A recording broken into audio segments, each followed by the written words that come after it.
call this board meeting to order. All members are present, including student member Emily House, who will be seated in the front of the audience there until we get a spot for her up here next time.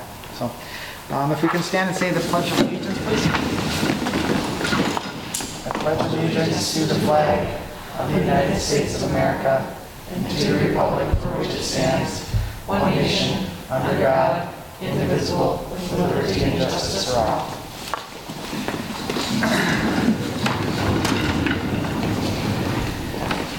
Is there a motion to approve the agenda? Motion to approve. Motion by Lynn. Second. Second by Kara. Any further discussion? All those in favor, please say aye. Aye. Do I need to pull, is this, I want to pull out the bills. You want to pull the bills? Yes. It's That's under under consent. consent. It's under consent, Okay. so that's the next part. Perfect. So, all right, so all those in favor, please say aye. Aye. Opposed? Agenda is approved. Comments and requests from visitors? Do we have any visitors tonight? No? All right. Then to the consent. Is there, Shannon, you want to pull something from the consent? Yes, I'm going to pull out the bills and just talk about one in particular, and then we can, I think, discuss how we want to handle it. Okay. Sounds good. Anything else that people want to pull out of the consent? Okay, otherwise, is there a motion to approve consent? Motion to approve. Motion by Lynn, Second. second by Sunny. All those in favor, please say aye. Aye. Opposed? Consent agenda is approved. So then, Shannon, the bills. Yeah. So Minnesota State High School League, obviously things have changed for them, and typically in June every school will approve joining the Minnesota State High School League again. So we did that in June. Very traditional. It's been going on for 100 years. Literally, they've been around that long. So there would be no reason for us to have any reason not to do that. In August, they did let us know. I think Brad just checked back to see when Joel got the notice that they're going to increase those fees. And as I was going through the bills today, that fee increase was 40% on our every sport fee, which was like from 110 to 160.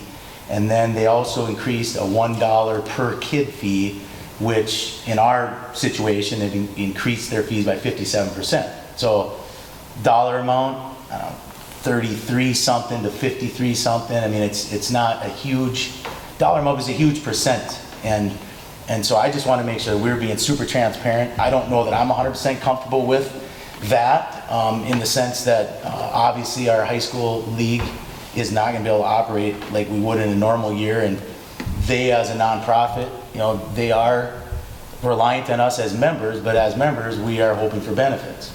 I think it would be a little bit easier for me had the Minnesota High School League offered us a refund last spring.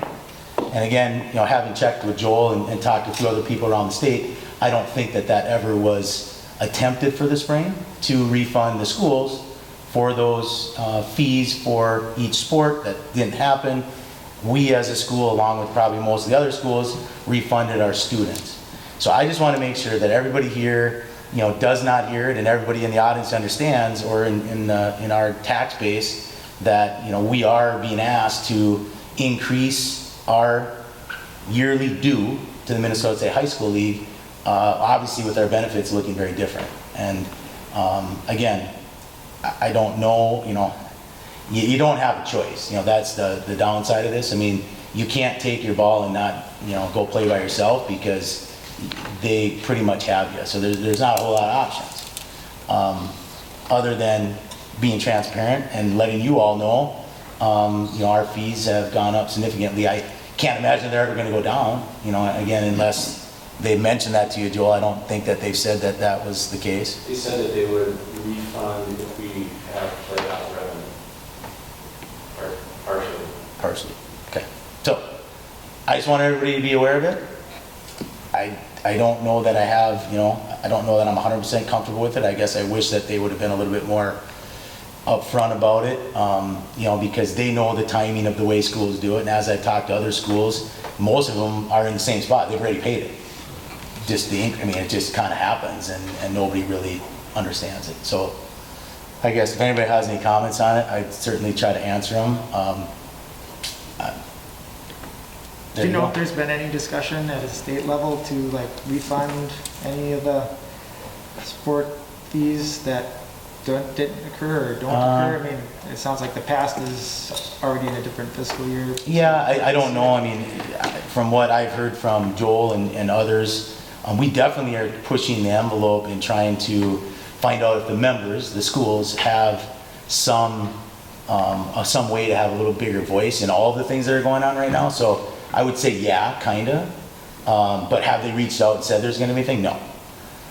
And this conversation is going on at board meetings, throughout the state, because as I've gone through this exercise in what the Minnesota High School League is from an organization and how we as a member have some rights, I've talked to a lot of people that are on boards, and I've talked to a lot of ADs, and they're all going through the same situation right now. Again, most of the members, you don't have much of an option. You can't take your tennis team and go play somewhere else if you want them to be part of whatever, again, the Minnesota High School League is going to offer them in a state tournament. Not sure. I mean, they govern the rules and they manage the state tournaments. Again, I don't know that we can do anything about it. I just think it's fair that people know. Aren't we represented on there by our AD and a board member? Yeah. And who actually voted for the increases that they passed along to us? There has to be a board of, Yeah, that's it's a great question. they have a board just like every other, I'm sure like the School Boards Association that's representative of Right. board members from across the state. Yeah. It's a great question. There's a board of directors that it would have voted on it, and that came out of their August 4th meeting. That is currently what we're involved with right now. As members, there is some legal processes that we can go through to have that meeting to say, wait, we didn't get a chance to talk about this. We're trying to determine what that is. So basically, there's a petition that is being looked at right now for the members to talk about what is the process if we wanted to talk about how are we both going to financially make it through this. Because again, we're trying to find laptops, we're trying to find every dollar we can, and they need to be propped up, and they're asking us as schools to prop them up. And again, at the end of the day, it's going back to our taxpayers. And so, great question. We were working on finding out that answer. What was their, when they sent it out, I know some of the other organizations we belong to have had, increases. For example, Schools for Equity at one time increased the fees because we were involved with the lawsuit against the state on equity. What was the high school league's reason for passing a larger budget? Did they say? Yep, zero revenue. Talked to the president of the Minnesota State High School League, Because we have executive no director, tournaments. with Brad on a phone call on Friday. Zero revenue. We don't have any money. Okay. And so. Trying to get through. Okay. Yeah, I mean, and again, it is tough times for everybody. I don't know that everybody in our tax base feels comfortable that, that's being passed on if we're not getting the benefits that, we're wanting to get from them. And again, it doesn't mean that we won't support them. They've been around for 100 years. I just think that, back to your original question, are we trying to find a process of how members could have a voice? We're trying to find that, because Okay. when you're around 100 years, a lot of times some of those organizational charts get kind of lost. And I would say their board of directors made that decision on August 4th. I would say that it did not go through any committee channels. Joel can correct me, but I've been digging in this for the last 2 weeks. I'm sure there was no discussion at any sort of rep assembly level or, beneath that. It was a board of directors decision that we don't have any money. So I don't know that I have an answer for what we can do. I wanted y'all to know. If we wait a couple weeks and see how this all shakes out, are they going to stop us from playing anything? No, because they don't fund anything until it gets to the state tournament. I mean, the section, the conference, they don't pay for any of our tennis courts or tennis balls. So really, it's when it comes down to the state tournament. I'm not even sure. I don't know how the tennis state tournament looks or swimming state tournament looks. They might not even be having one this year. It's normally at the U of M. Right. Inside, that's not going to happen. Right. So It's a definite concern of theirs because they're not really giving us anything this year. So again, I just don't want everybody to think, if we don't pay it right now, can they stop us from activities? No. Could they let us not participate in the state tournament? Yes, if we didn't pay our dues, but I don't know that I'm saying that. I think again, just wanted everybody to be aware. How do they calculate, I'm not as close to this as you are, so how do they calculate this amount? Is it like per sport. every athlete? Per sport. It was $110 last year per sport. Okay. It's $160 this year. It was $0 per student in activities last year. It is $1 per student this year. Okay. So it was a 40% increase in athletic fee, and then it was this dollar, which, throws it off So for we're every school. preemptively paying now for For the whole sports year. that have Happening. been postponed? Correct. Yes. Or I mean, it may it's- not happen. We do that every year. We pay every year at the beginning of the year, and, And we paid for sports that didn't occur correct, last spring? correct. Okay. Yeah. Yeah, And in a normal year, yeah, we pay in advance every year, and in a normal year, there's never been an issue with that. But what we know today is that this isn't a normal year, and now it feels like we're paying for something that we know we're never gonna get anything back. yeah, that's concern, and, again, as I have dug into this, it's a concern everywhere, but again, when organizations are around 100 years, there's a lot of traditions that are in place that they do all the time that we're trying to unravel and figure out where schools have a voice, how do we make these ginormous decisions for our communities and for our schools, and then, the fee part is part of that, obviously. What can schools feel comfortable forking over? 5-10%, most of us in the real world would say maybe is reasonable, maybe even 20 in times like this, but I think 40 is a lot, and I think it deserves some discussion, and that's why I brought it up. So They do more than the tournaments as far as they set the rules for. they govern it. They govern it. They Yeah. set the seasons, they set a lot of the structure for what happens. in Yeah, sports, right? not necessarily the schedules, obviously, because No, the but- schedules are done by conferences. But as far as the season is from here to here, you can Right. practice from here to here, Right. that type. Yeah, they govern the rules. Yeah. Which includes also, I should bring up too, it also includes making sure our officials are certified and that when they're officiating games, that they're all on the up and up. Yeah, different protocols for coaches and licensure. Of course, they have all that governing body things. Again, I don't know that we're saying we don't want to be a member. Right now, it's very frustrating because we can't find the process of how to question what our member rights are. And that is an ongoing discussion that we're having. The fee piece of it is just one part of it, obviously. And is there like a due date, absolute due date? Like, can we just pay as we go for like the sports that are Yeah, each happening? season pay for whoever Or actually is that- participating. Is there some irreparable harm or process? Well, so again, you've usually paid either, when you do the agreement or sometime after the fiscal year. And again, that is to help so the state's high school league has money in its coffers in order to begin operations. And so that's why they ask their members to pay in July, August, For the whole year. for the whole year. Which, like I said, in a normal year, I don't think we have any, you don't question that. But to Jennifer's point, in a year like this, do we maybe make a decision to pay by season? I don't know.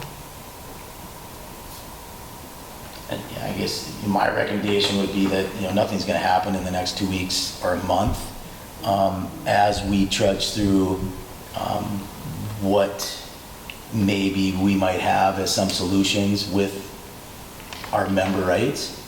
We might have, clear direction on that. So again, nothing's going to happen to us in 2 weeks. I think personally, I think it raises a red flag for them, and it's a good thing. That's what's supposed to happen when something maybe needs to be revised a little bit, and maybe they take a look at it and figure they need to figure a different way to do this, as we're not going to charge our volleyball and football athletes until the spring, and there may not be a spring.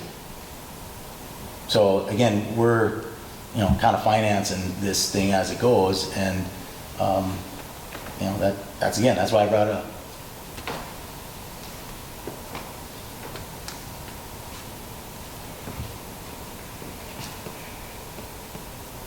Brad, what would your recommendation be for where we're at with this?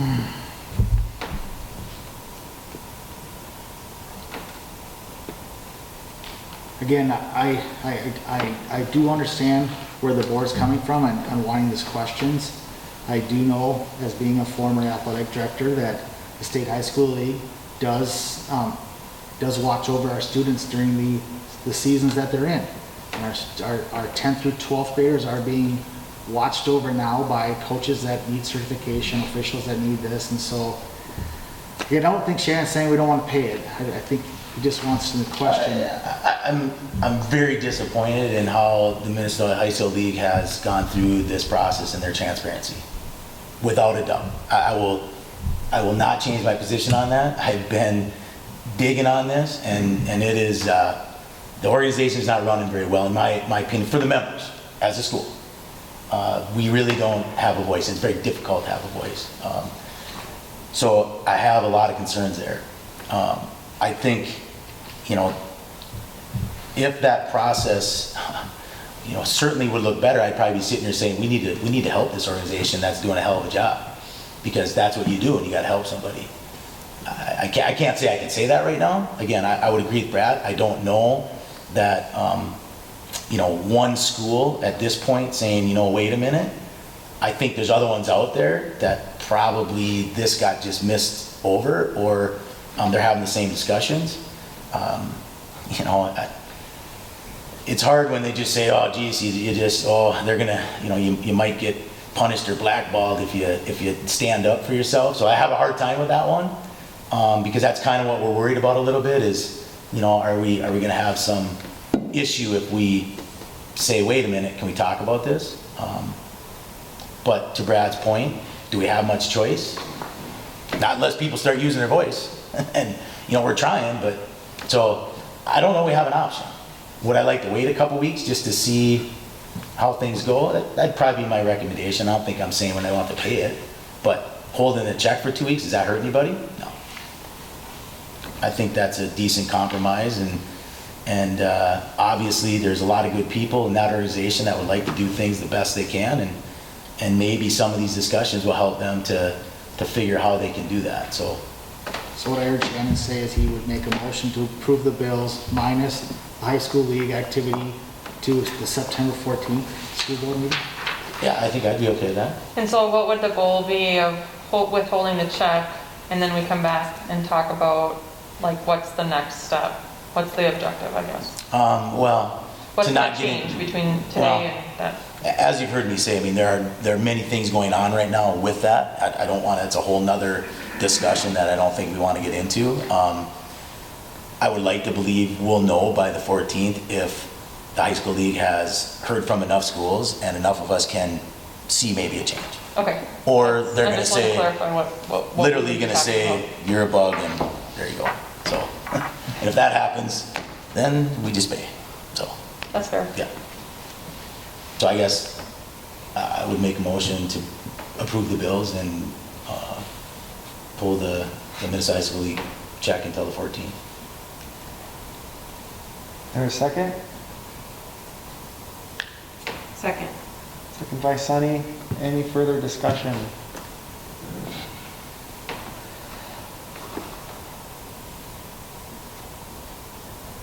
My question would be, would there be any consequence to the sports that we have currently if we don't pay? We've already agreed and sent our membership off to the State High School League. So as far as I'm concerned, they believe us to be a member of their high school league. Okay. It's just, I'm It sure was they passed could, by resolution or passed by consent back in the June 22nd board. So the question is not that we don't want to be a member. Right. The question is, was it fair to raise it after we became a member, or should we have had that discussion, or should the members been made aware that we need your help? and the That's all. reality is, most of these associations get checks at different times, because I know Schools for Equity, sometimes because of budgeting issues with different schools, they get checks coming in over the first 3 months of the fiscal year. all right. I just want to make sure there's not consequences to the activities that are currently happening. I don't believe there'll be. No, I mean, because nothing, they're not doing anything at that point, other than them scolding us. Okay, That would be about the extent of it. okay. All right, any further discussion? All those in favor, please say aye. Aye. Opposed? Motion carries. Okay, let me see. We're on to action items, is that right? Correct. Okay. Resolution to adopt the base learning model for the 2020-21 school year. So this was brought last time, and basically, this allows Brad to make the changes to the schedule as needed depending upon the circumstances. So it would be his discretion, so then we would not have to meet again. I think we had a pretty robust discussion as far as what the guidance from the board would be. So I don't know, Brad, do you want to speak to that as far as? No, I think the resolution is clear. Again, it just saves you from having to have board meetings every Thursday before when the numbers come out, prior to the week prior to the potential change from in-person to hybrid to distance learning. So I have a question. I don't know what page this is, but it's under the now therefore be it resolved, section 2. So I know we had a lot of discussion about any changes being made would solely be made based on the numbers.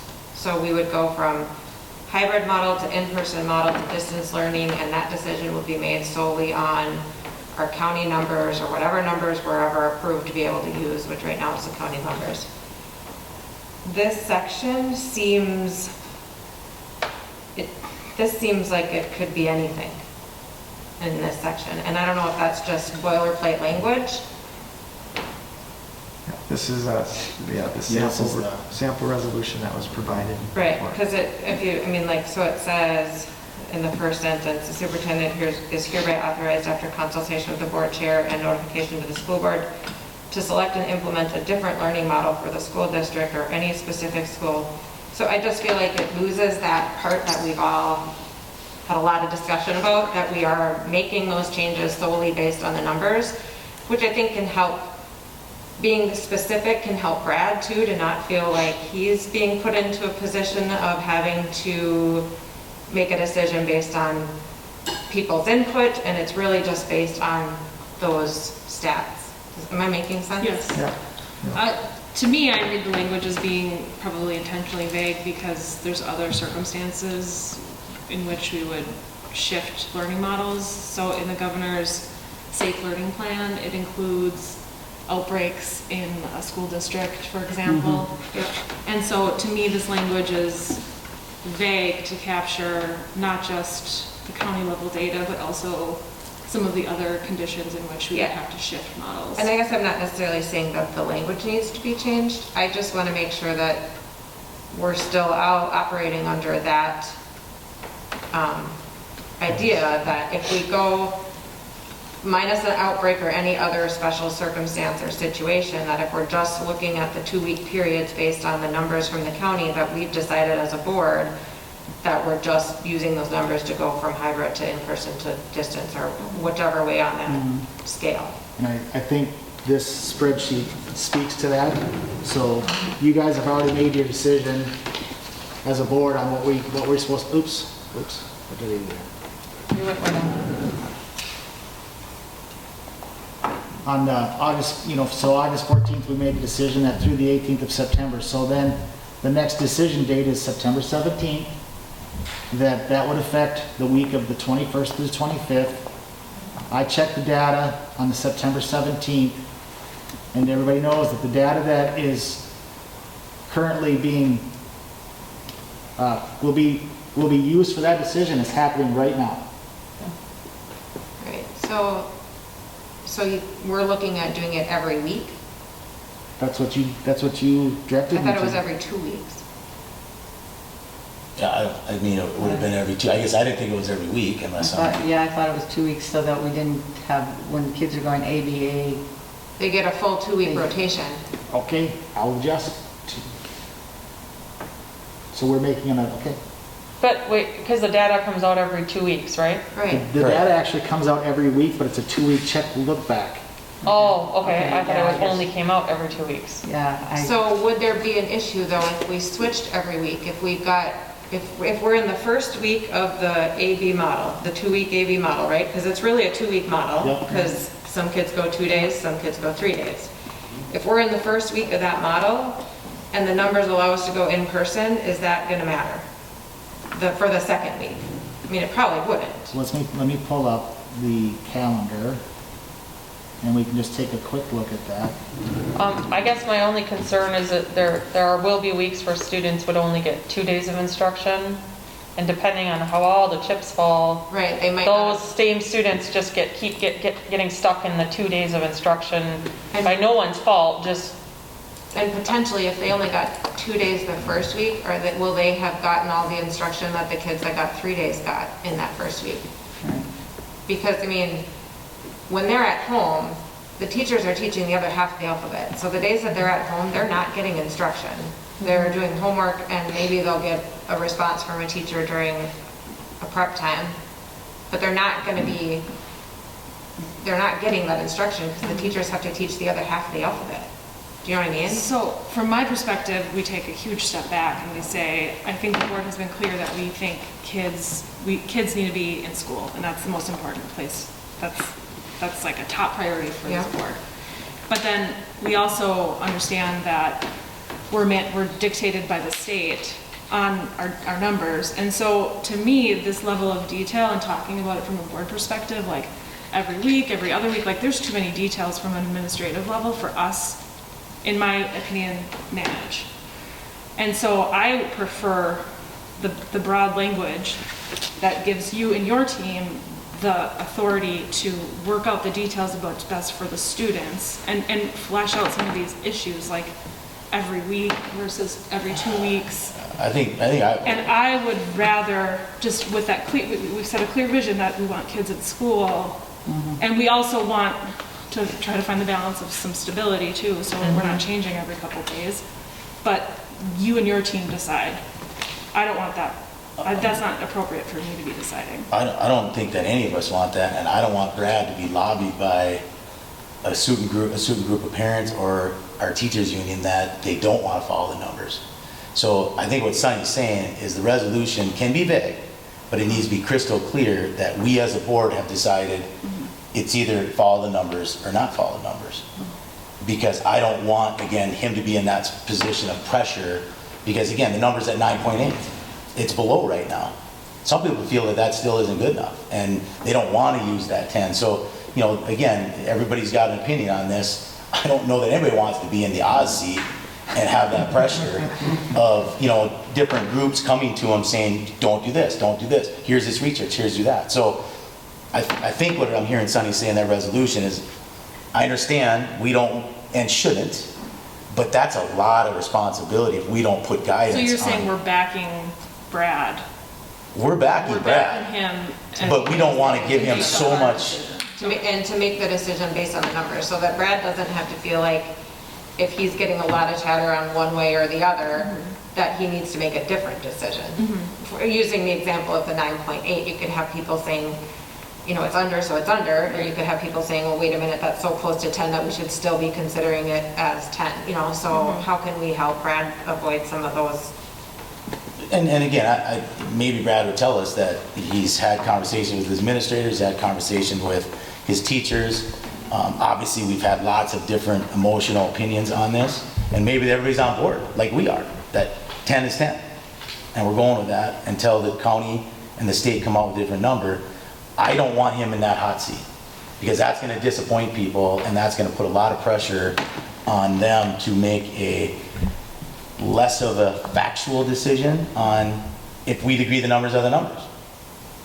So I guess now we're back to asking the board. And I only questioned the 1 week versus 2 week because when I think about, as a parent, when I read the communication, I read it with the understanding that it would never it would only change every 2 weeks. So at least it would be 2 weeks of this is the 2 weeks, and the most that would change would be every 2 weeks. And Which, yeah, makes total sense, and I think it almost, I mean, again, it almost has to be that way so that the equity of that 2 weeks is always consistent.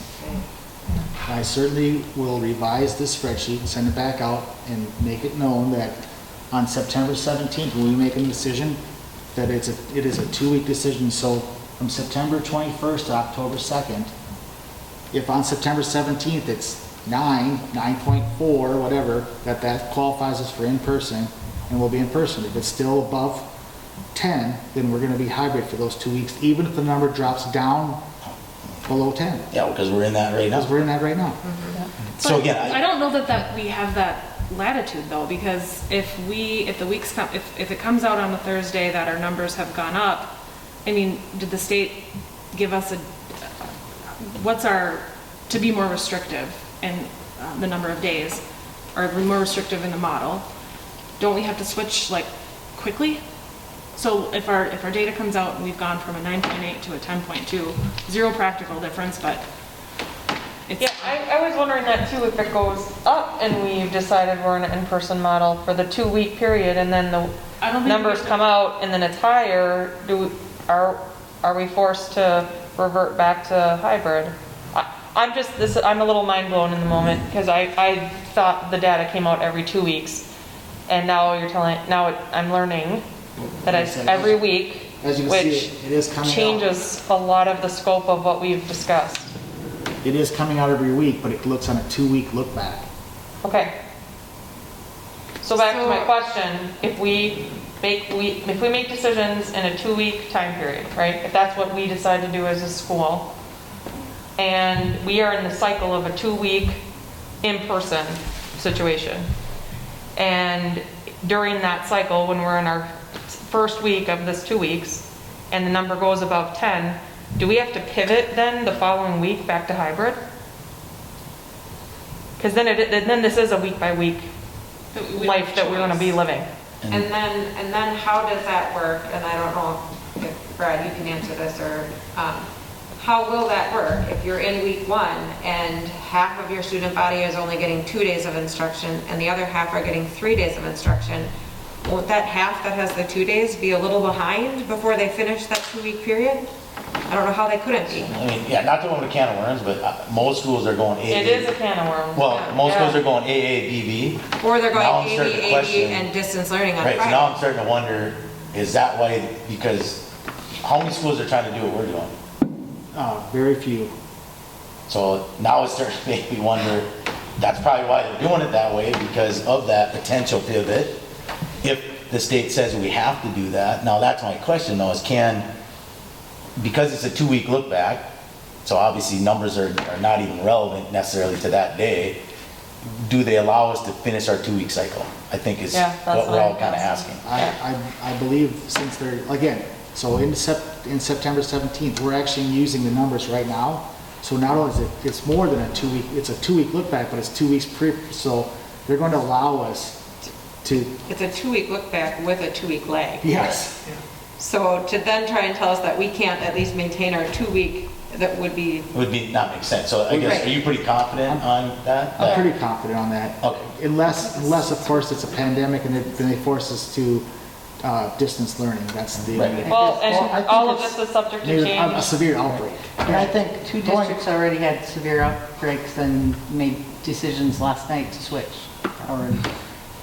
But, and going from like 9.5 to 10.2 is one thing, but going from 9.5 to 19.5, I mean, that's, you know, but it's still That's for right. data that's like right. at least 2 weeks old. So it's not even using today's data, so Yeah. it's all just kind of, Again, so as long as we can stay on that 2-week cycle, I think that's kind of what we're discussing right now. And you're saying, yes, we have that decision. So that solves that problem. Yeah, I'm good with the 2-week cycle. My biggest question is, I don't want to put you in the spot where you're being lobbied by different groups on how they feel about what your decision should be. It needs to be, in my mind, as a board, we decided we're listening to the governor and we're following that 10. That would be my opinion. Yeah, and I think if it, with this, it gives him leeway. I mean, if there are circumstances beyond his control, that he's being mandated, I mean, there's not many options, and that's not really up to him. Right. He's being told right. that he has to do this, I so. don't think we're Right. talking I'm about not talking about that. exceptions, we're just talking. I'm talking about internal. I'm talking about Yes, as a whether it's general- teachers union, whether it's Yeah. administrators, whether it's parents, internal groups with an opinion. Yeah, You shouldn't do this. He can't be. I agree. That'd be too hard of a spot. So we're looking tonight to, because this is the second time we've seen it, we're looking to adopt the resolution as presented. Yes. Yeah, So I'd like to make the motion. So I move to adopt the base learning model for the 2021 school year and other COVID-19 related matters. So, I'll second it. motion by Kara, second by Lynn. Any further discussion? Roll call vote, so if we can go around. Aye. Jennifer? Aye. Ken? Aye. Aye. aye. Aye. Resolution passes. Okay. Item B, multi-use turf field agreement. So Joel, if you could please present. Would you like us to come up to the podium? Please. Yes, please. I want to introduce John Young. He's a representative of our Rocori Booster Club, and he's going to talk a little bit about this today. He and I and James Herbert have put together a presentation for you at this time. And John, again. Thank you, Joel. Again, I'm John Young. Our youngest of four just graduated from Rocori in 2018, so we had 4 kids through the school, and I spent my entire career out at St. John's University in the area of alumni relations development, fundraising, capital campaigns, so I've been familiar with these kind of projects. And it was about 2.5 years ago, January of 2018, when we first presented to the school board, and a number of you were there at the time, and we'd been approached about exploring the possibility of a turf field, and we had at that time a lead donor, and then we had gone out as a booster club and solicited some other commitments. And we came to you at that time and asked for, first we asked, before we did that, we asked for your blessing to do so and to see where it might go, and you gave us that blessing, but we came short of hitting our target. We had a lead donor had some circumstances, so things changed, so we just put it on pause. So here we are 2.5 years later, and it's come back to the front again, so we wanted to take a few minutes and bring you up to date and get your opinion. So Joel and I are going to tag team on this a little bit. So, next screen, please. Oh, sorry.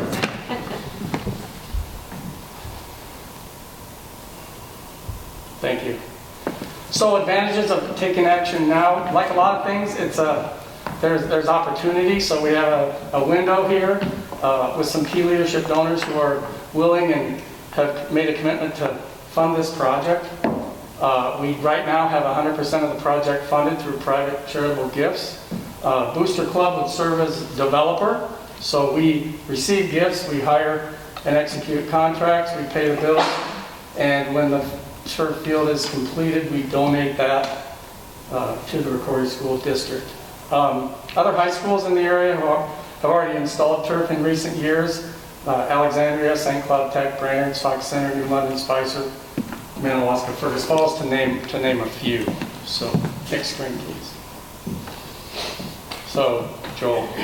So this is going to benefit a lot of stakeholders. We have an opportunity to really create a centerpiece for a community. And if you look where our current field is, it's very usable for our elementary school every day.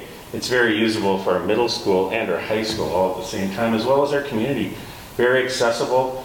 This could be much like the splash pad downtown, something that when people drive through, they go, wow, I want to be part of that district. And that's kind of where we want to be, because we've been preaching Central Minnesota Standard of Excellence. That would add to that vision, in my opinion. Who's going to benefit? Right now, girls and boys soccer and girls and boys lacrosse play down at the DEF. There are no lights down there. It's very difficult to see sometimes as we are finishing our games. I don't think that's safe, and it's not a high-quality event like we'd like to have. Our football team obviously would be able to play on this as well, and that would create a nice situation, especially when we have, excessive rain. You can still come back and play on that right away and have the footing and everything that's safe for our kids. In spring, simply, snow blowing or plowing off, shoveling, you can have baseball, softball, boys and girls track, right away in March when we usually have snow and all kinds of other issues. And so other schools like Brainerd and Minnewaska and Alexandria, they're doing those things and really getting ahead of us when we're in the middle school and high school gyms or the hallways. That would really open up. A couple of years ago when we had the really difficult long winter, New London Spicer had a number of softball teams playing scrimmages on their turf because it's big enough for a softball game. Now baseball, it's not big enough for a baseball game, but there's ticks on there that you can do all kinds of practicing. You can run bases, you can do pop flies and ground balls and all kinds of things that you can't do unless you go out in the parking lot, and that's dangerous too. The dance team, it's a soft surface. What a great opportunity for them to train on there. And now with the new sound system also given to us by the Rocori Booster Club that's going to go in tomorrow and the next day out on the field.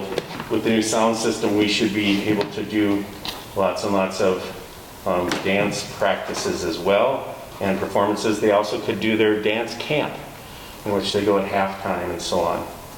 I have this on my screen here so I can follow along here if you'd like. Strength training during the summer. Strength training does a lot of stuff on the track. It's even a softer surface to do things like plyometrics, better for the kids' legs. They could do that right on the turf. Training for hurdling and things like that in track also. It's way better for the kids. It's a lot softer. The band, the markings are out there. If we had the community band groups that come in, they could use this, again, along with our great sound system now that we're going to have. This is a great thing that they could use as well. K-12 physical education. When we went and visited a couple of these other places, it was in November and kids were on that field doing their physical education. And again, all three schools in this area could use that. Not only that, but community education has an opportunity to do things way late into the night. You could do community groups playing 7-on-7 football, things like that. Lots of cool opportunities there. So this thing could get scheduled basically from the beginning of the day till way late into the night because of lights. And that, of course, could not only provide for great opportunities for our kids, but also some revenue. I did talk with our section secretary, and he said that yes, we could host some section events here because there's a requirement for, you must have turf for certain types of section and state playoff situations. It could be lacrosse, it could be soccer, and it could even be football.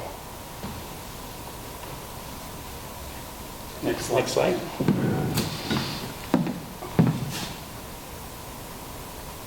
The question is why Rocori now? We started this a long time ago, and these were still the arguments. If you look at the average number of events on a grass field, grass is great and everything, but it really gets beat up very quickly, and if you have one rain during one of those events, it basically ruins it for the rest of the year. But the current grass field is limited to about 12 to 15 events each fall, whereas turf, you can do hundreds of things on there. It's not even close. Our sprinkler system is getting to the end of its life. It needs to be replaced. The guys are doing a great job of piecing it together, but also the field deteriorates in late October and it becomes hard and so on. This would be a site for varsity soccer and lacrosse competitions. We talked about that. It would also allow us to not use the DEF property, which could free that land up for other use. Lights allow for evening use for both fall and spring. This would probably increase our use at least a month on each end. April, maybe even into March, and then probably October and into November. It would be a practice site for football, for lacrosse, baseball, softball, track dance. I would assume that varsity competitions would have priority. For example, if soccer would have a varsity game, football would not practice on there, and so on. Okay? It would be used daily for freshman and JV competitions that often have to be played on side fields. If it's open, we'd use it, maybe even middle school stuff. And then, of course, the outdoor physical education classes. It's amazing when we went to see 3 different sites. We went to Minnewaska, we went to New Spicer, and we went to Brainerd. It was being used all the time. And so I see that vision for our district and think that it would be a great viable option. John has something he wants to show you. This is a kind of just a basic schedule that Brainerd gave us for a couple weeks. And it was stacked. One thing right after the other, even in March, April, May, whatever. Next slide, please.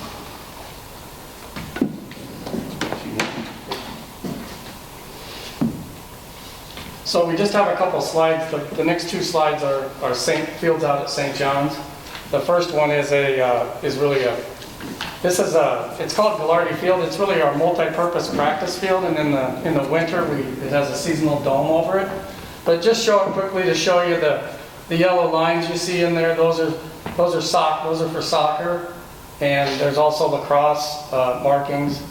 And on that field, because we have a club rugby team, we also have rugby on the far exterior. But the next slide is the home Clemens Stadium, which is the home football, primarily football. We play a few soccer games on it. There really are no special markings on it because it is pretty strictly football, but it has the red end zone. So if you go to the next one, Brad, you can see that Was that a Tommy's game? Was that a Tommy's? That's the Tommy Johnny game, yeah. a big crowd. Might So, have that one. all right. So this is the sprint turf diagram. It's the initial rendering of this field. So similar to St. John's, you have red end zones, and then you have proposed names in the end zones, and then your logo at center field, and then the red that marks the home side and the visitor side, typically where your players are, whether it's soccer or football or whatever. So we wanted to give you a look at it, and the markings now, you can see them for soccer. They now use a gray instead of the yellow. But it's more visible than this. But so you can see we're proposing to have soccer, and then with the lacrosse they can put in tick marks, and then you can set it up for lacrosse as well. But that's visually that's what this is the first rendering of that. So next slide. The nice thing about this is you don't have to paint, which we have to do each and every week. So the proposed timeline is we've secured the support. So tonight we're seeking, pending your approval, we would start immediately tomorrow to move things along, to enter into contracts. Design Tree is the engineering firm, and Kramer Trucking and Excavating would do the excavation work and serve as a general contractor. And then the weeks immediately, these next few weeks, engineering would lead the survey work, the soil borings, the pre-work that needs to get done. And then we have basically a 7-week construction period, so roughly 4 weeks.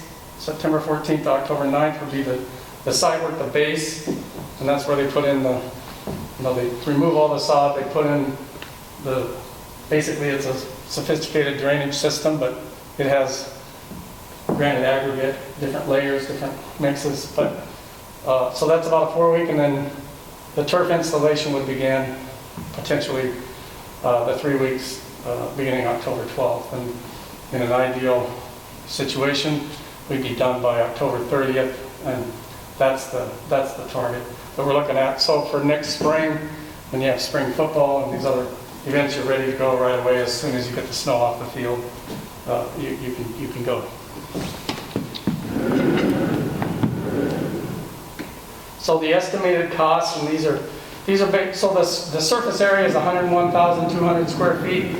It's a pretty close estimate. Obviously, it's not exactly that, but that's what we learned. So based on square footage, the base runs $350 to $375 per square foot, and the turf runs $385 to $410. So you see the breakdown It's a range for the base of 355 to 379 and 390 to 415. So the total cost is 745 to 790 is the range that we're working on for this project.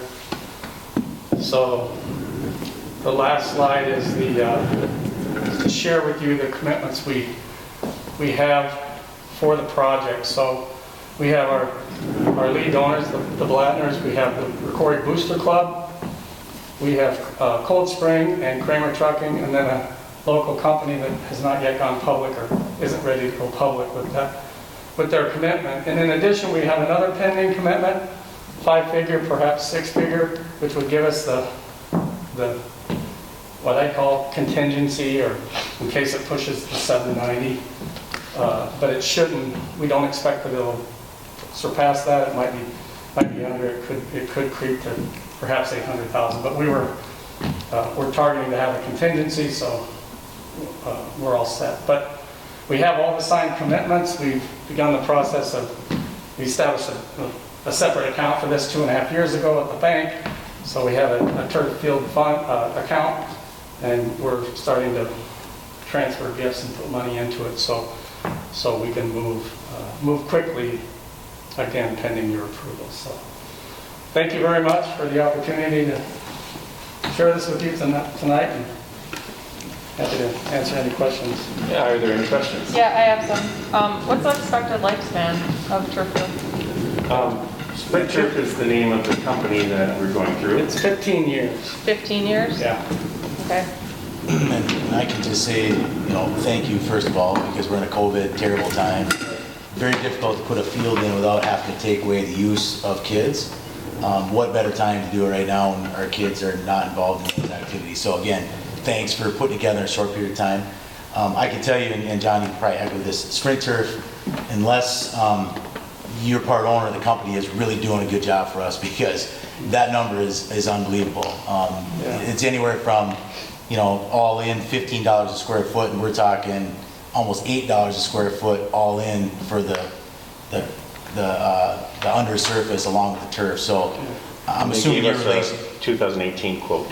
Right, but I mean they've honored that, and that seems to be a really good number, I would say. Yeah, and we have, St. John's, we have three sprint turf fields. The baseball is all sprint turf, and then the two football ones I showed you are all multi-purpose. So it's been a great company. Now they're in 4th, 5th generation turf. It keeps getting better and more durable, and it pays huge dividends. Yeah. So I just want to say, I mean, it's a phenomenal deal, is what I'm trying to say, and I would hate to see us not take advantage of that. And we know in these times, I mean, we stress that this also includes maintenance equipment. So there's a groomer and a sweeper, and you need that to maintain the field.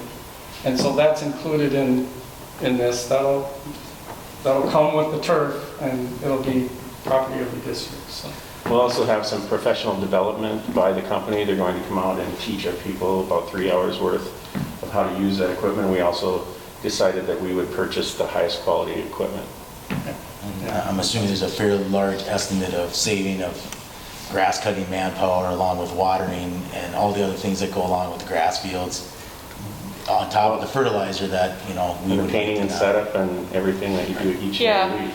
That's what I was going to comment on too, is just it sounds like, I'm not as close to this as you guys are, but sounds like ongoing maintenance costs actually probably go down. I mean, I didn't see any numbers on that, but as far as if the school takes the donation, the ownership of this, we utilize it, there seems to be some, in addition to what you've already stated, but some monetary long-term benefit of all of the things you said, watering it, cutting it, painting it, all of these things we don't have to invest our people into, and they can be productive elsewhere. And that's really a hard estimate to make. Some people estimate between $10,000 and $15,000 a year go toward that. I'm not sure, but that very well could be. Sure. Yeah, if you use 13,000 or a number between that over 15 years, that generates about 200,000. So depending on how you did a set aside. Yeah, which is why I opened with the how long is the lifespan, trying to mentally calculate. Right. Not only is this a generous donation and an incredible opportunity for a district, but there's also a long-term, a 15-year, for example, savings year over year over year over year of maintenance costs. So there's dual benefit here. Exactly.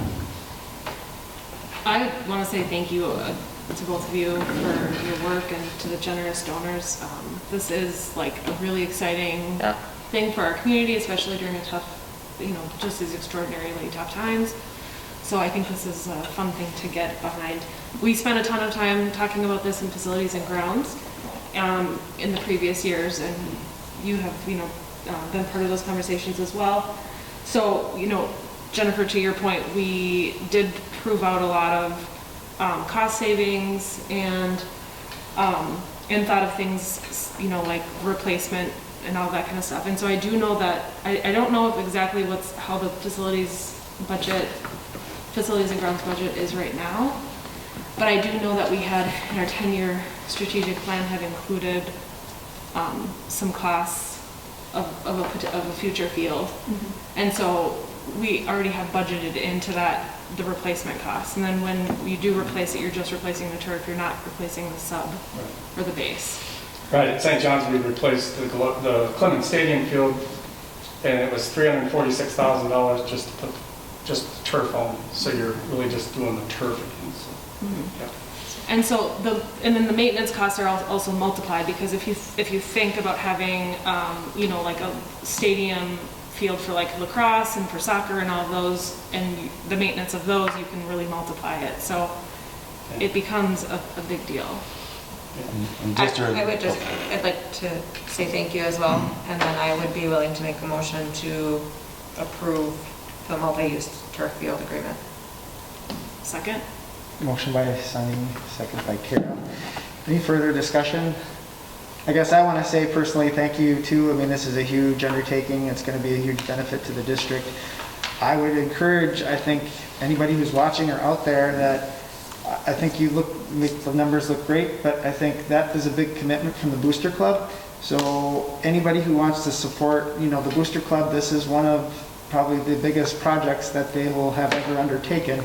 So I'm sure that any donations from the community, to the Booster Club towards this or towards anything that the Booster Club supports Rocori would be much appreciated. So don't feel like, they've got it covered.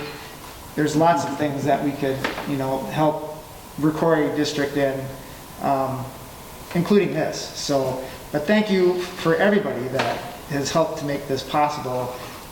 It's amazing to have such a difficult time that we're in right now to see this exciting change for the district. So I just really appreciate it. And I do want to recognize our coaches group that united on this too, led by James Herberg, and as our football coach, as well as our soccer coaches and lacrosse coaches here tonight supporting this.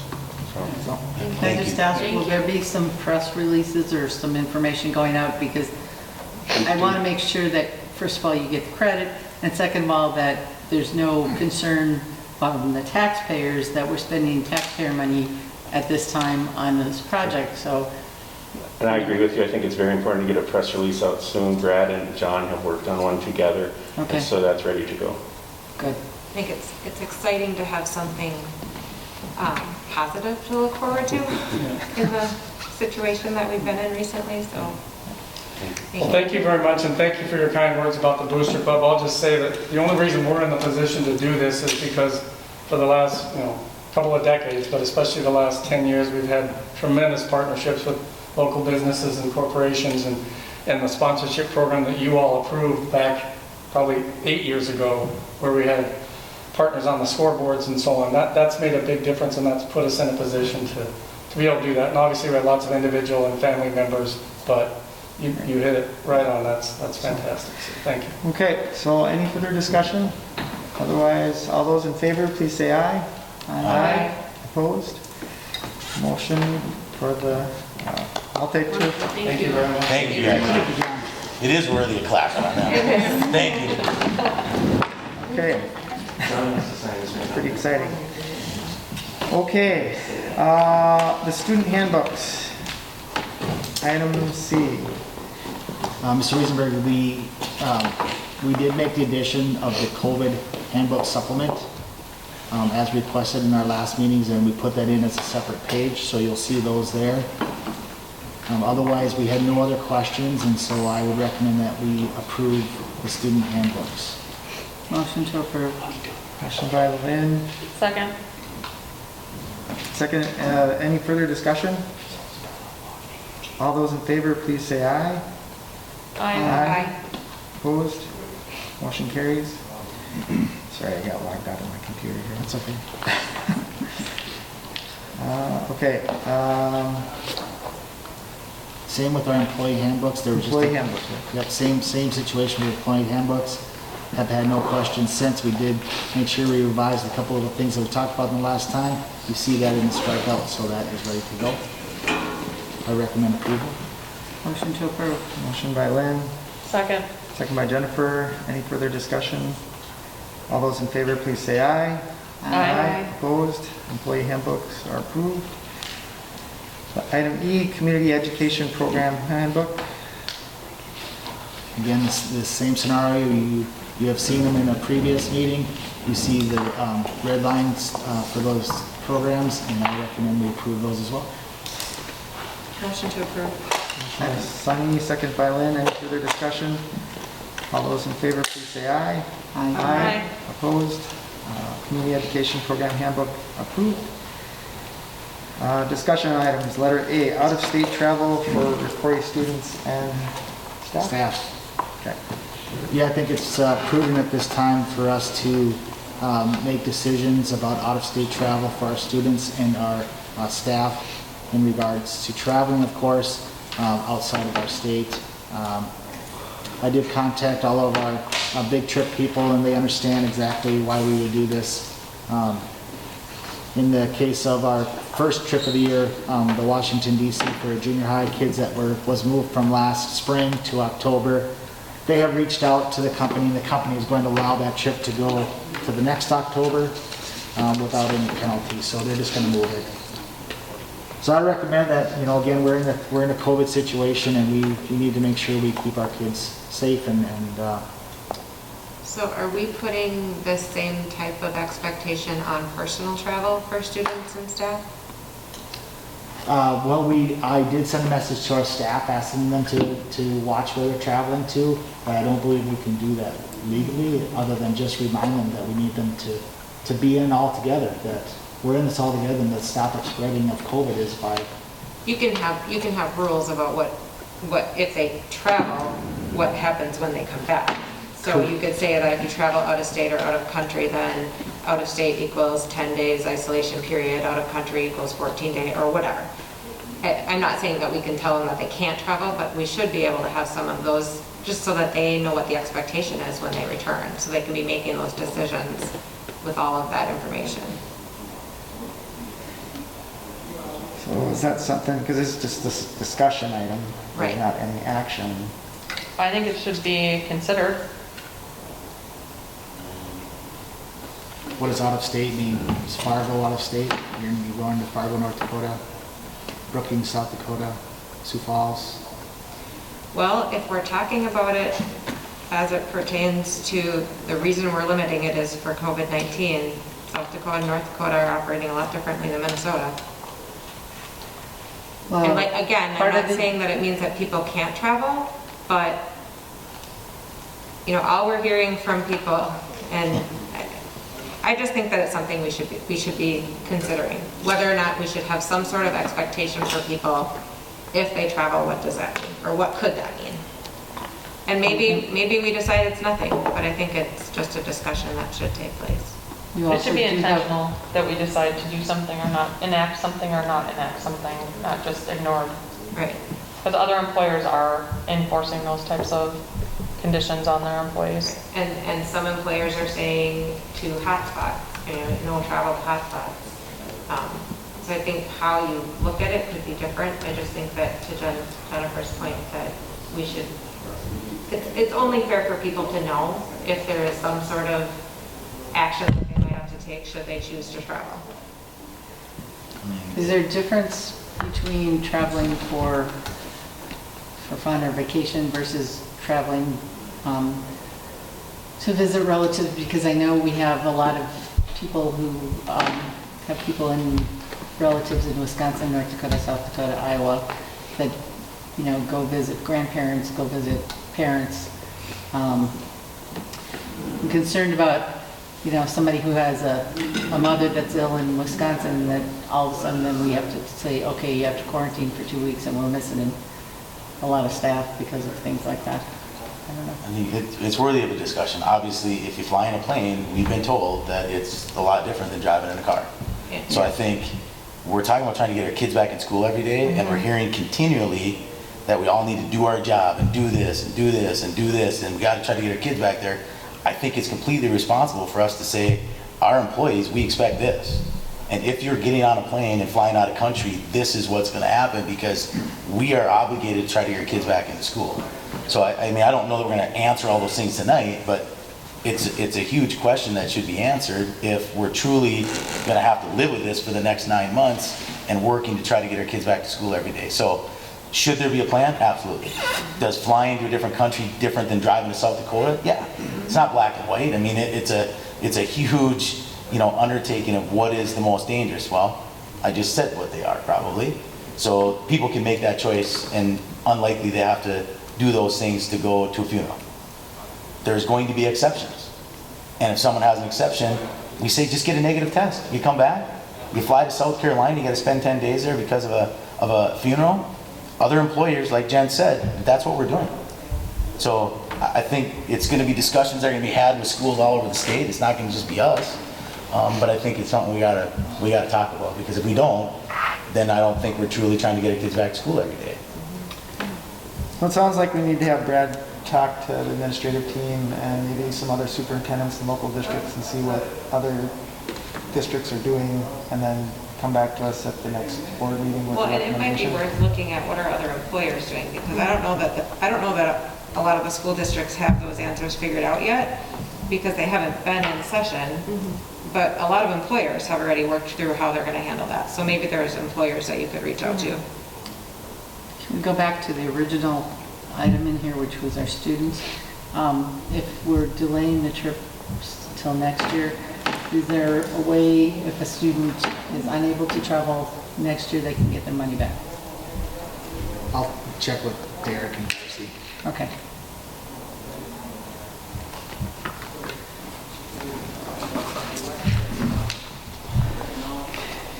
Any further discussion on that item? Okay, item B, enrollment update and recommendations.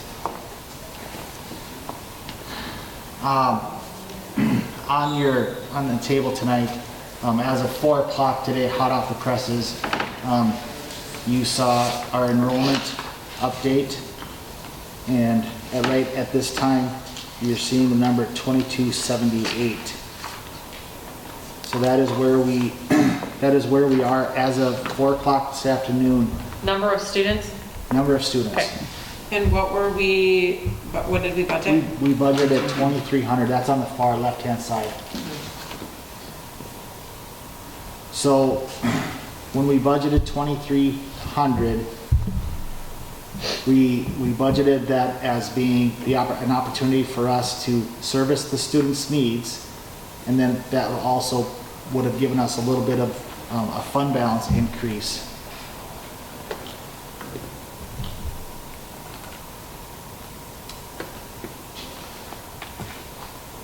So I've been talking with our principals about where we are for section numbers and students that are currently enrolled but are using our online school, and those students who are choosing to unenroll and go to homeschool. And that is the number that, as of 4 o'clock this afternoon, we are at.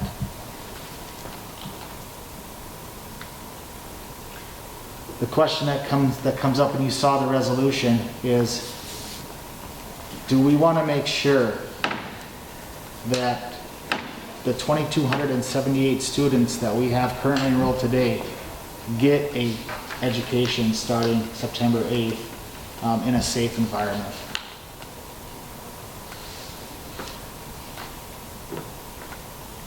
And what I mean by that again is, it's a tough conversation, is the students that we currently have now, do we want to make sure that they're supported? and say we get 20 to 30 more students, which last year, this time of the year, we did. Yeah, so, say that again? So last year at this time, before school started, Okay. we got, I think it was 30, did you say that? Or right around there? Right 30? around 30 students. Okay, And so if you add 30 students onto this number, now we're over our budgeted number, but we're also potentially running into issues with class sizes and the ability then to maintain 50% capacity in some of our elementary So are classrooms. you asking if we want to close enrollment at 2,300? I mean, is that what you're saying? I'm asking, do we want to have the conversation to move open or closure of open enrollment to tonight's agenda through action? So that, yes, that is, yes. And so, are we able to do everything that we need to do, maintain the safety at the 2,300 number? Or are you asking us to do that at the 2,278 number?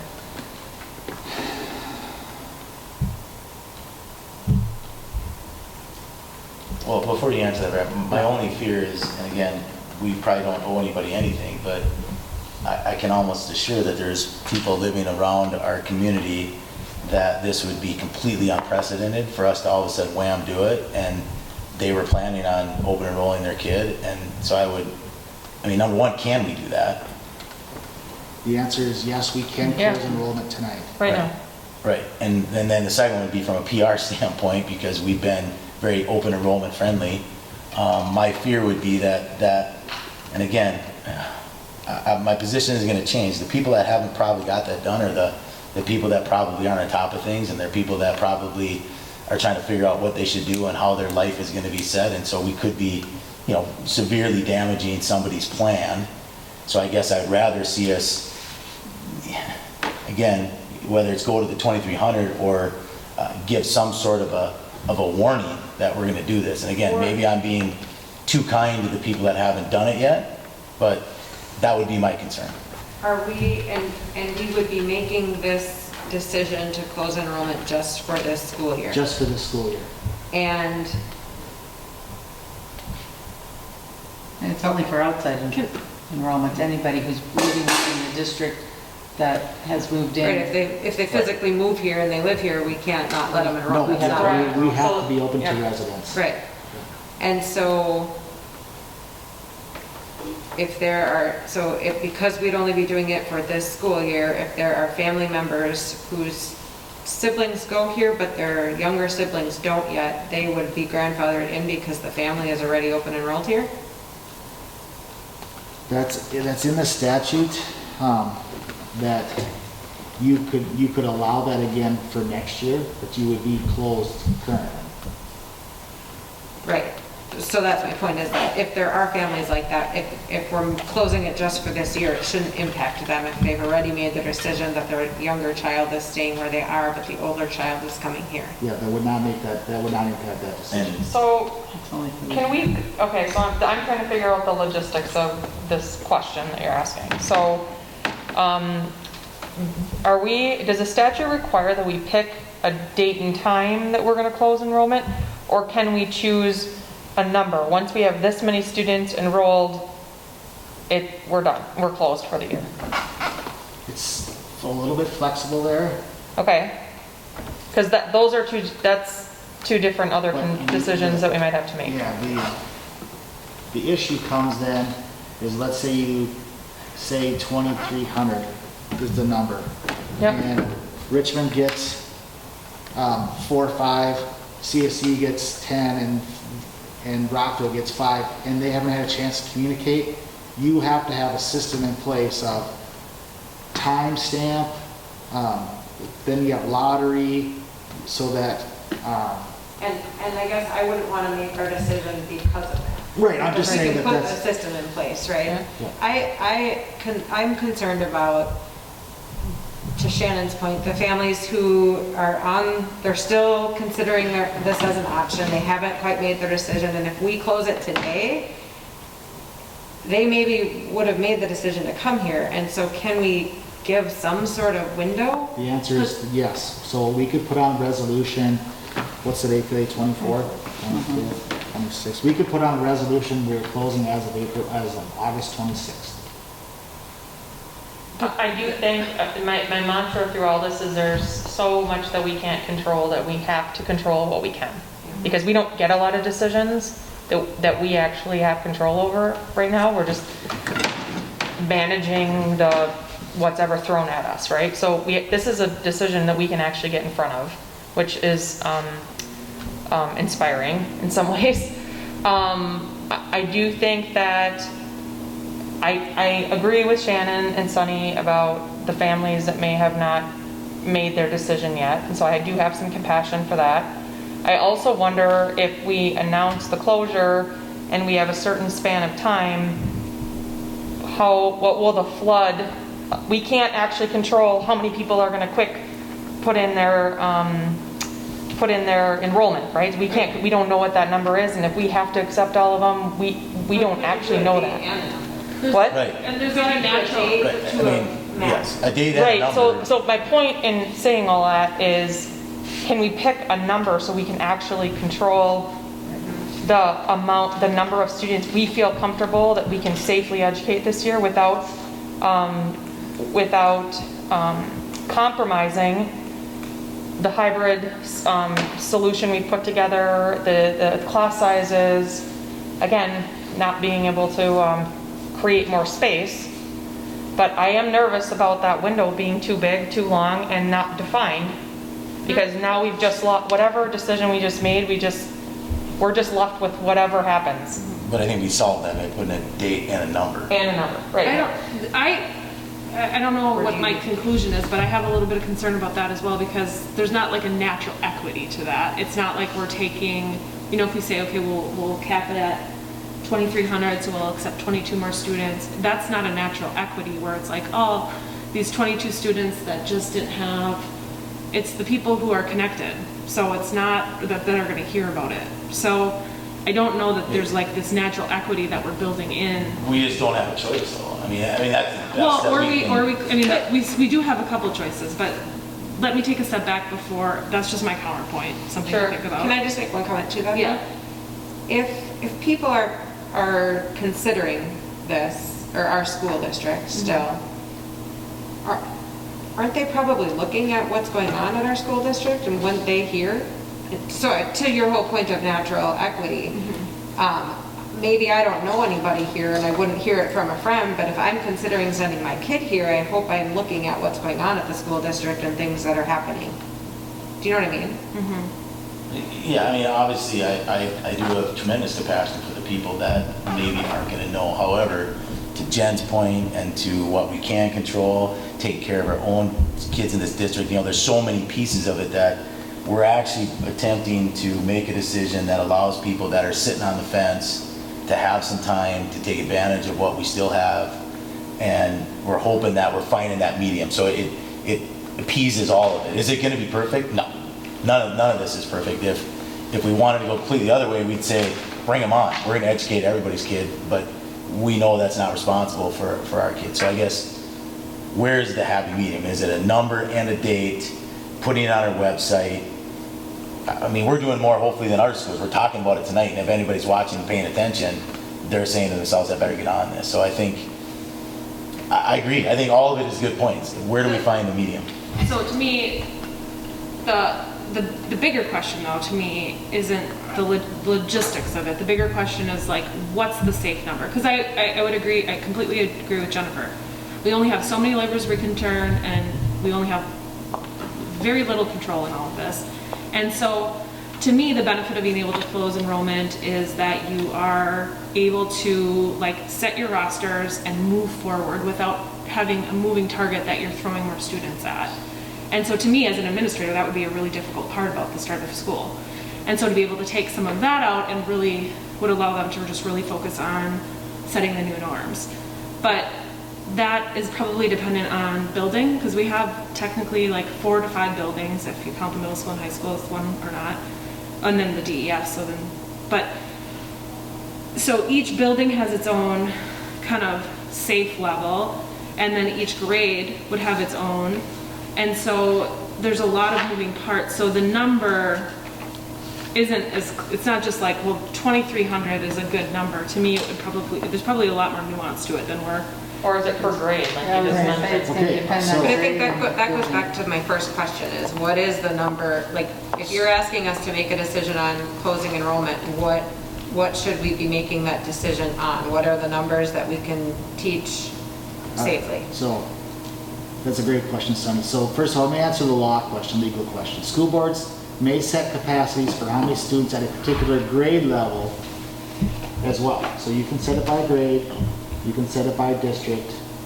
Okay, so there's another like granular level of, So our Control kindergarten, this. right now, we have a 20, 20, 20, 19, 19, 19, 19, and we have one student at 4 o'clock just came in, so we have another kindergarten to place. So right now, our range from 17 to 20 kindergarten class size, we're at the top end in all of them. So if you ask me tonight, if I would say we should recommend closing kindergarten, I would say yes. okay, that leads to a decision that is clear, based on clear information, based on allowing more kindergarten students to may compromise the safety of the others.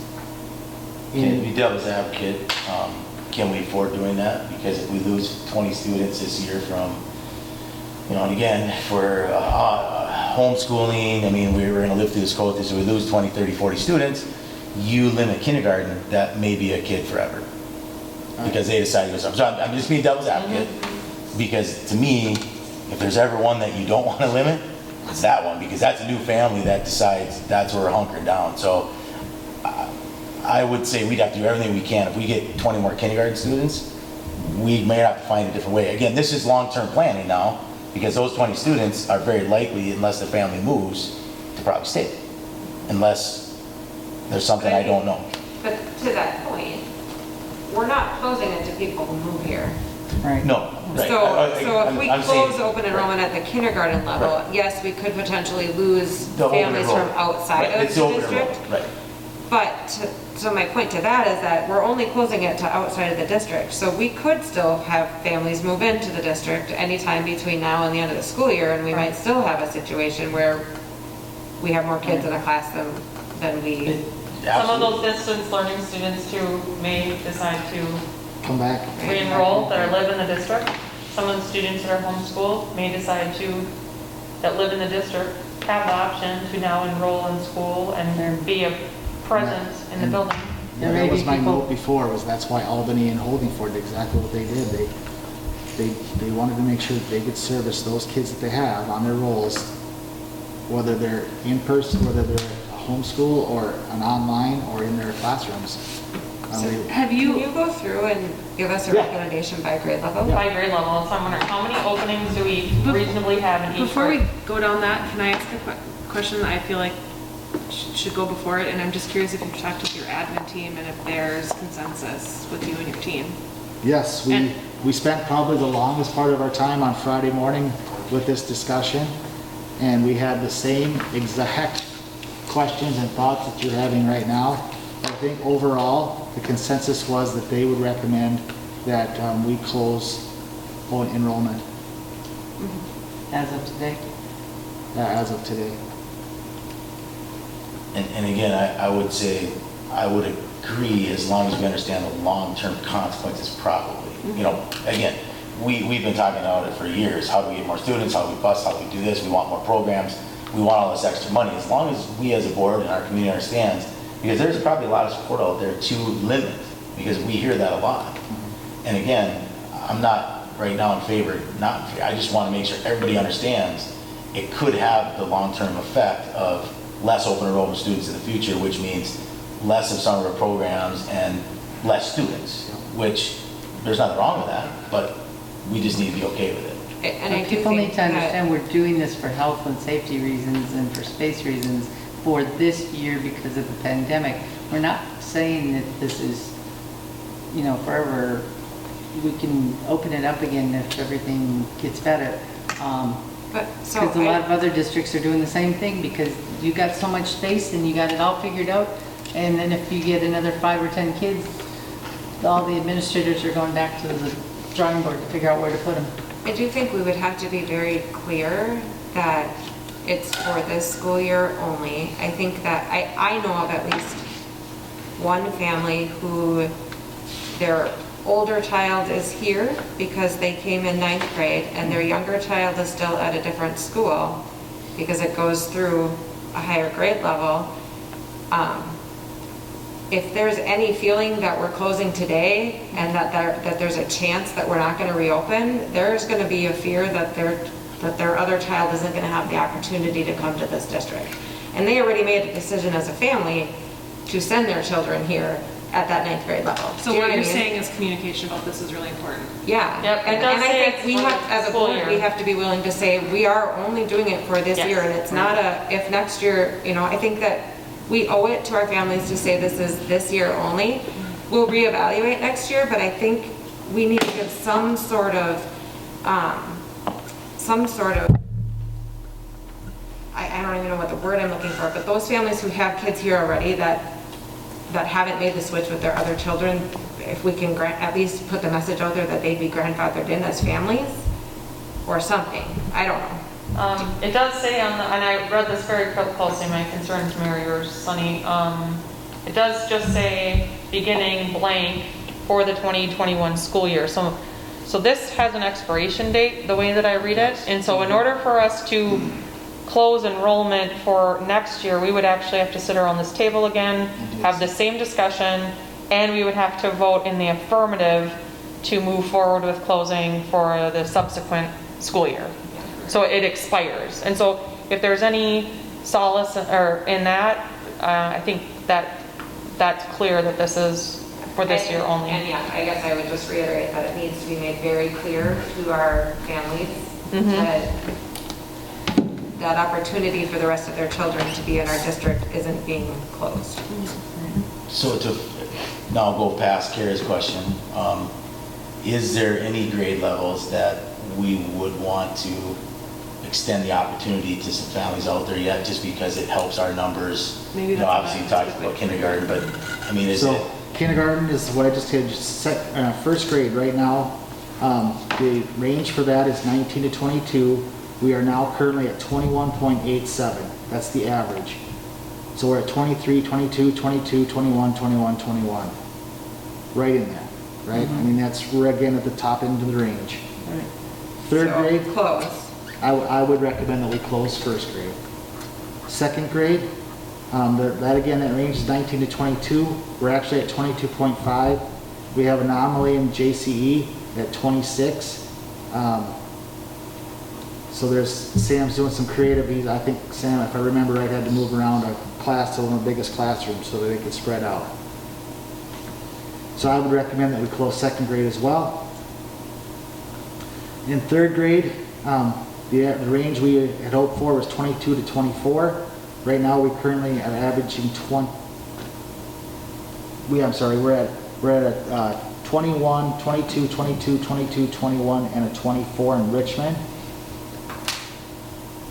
So we're right in there in that 22 range, 22 and a half. So again, we're in the range. I recommend we would close third as well. Fourth grade, the average of the range is 24 to 27, and this is where we're below the range. However, we do not have a fifth section at CSE for this. So we do have room at JCE for some students and Richmond for some students, and as well as at CSE for some students. So right now, I would not recommend fourth grade be closed. Just a reminder that the class size range is different than our capacity that we're approaching also. That's correct, because fourth grade, if I remember right, is one of the bigger classes for online learning.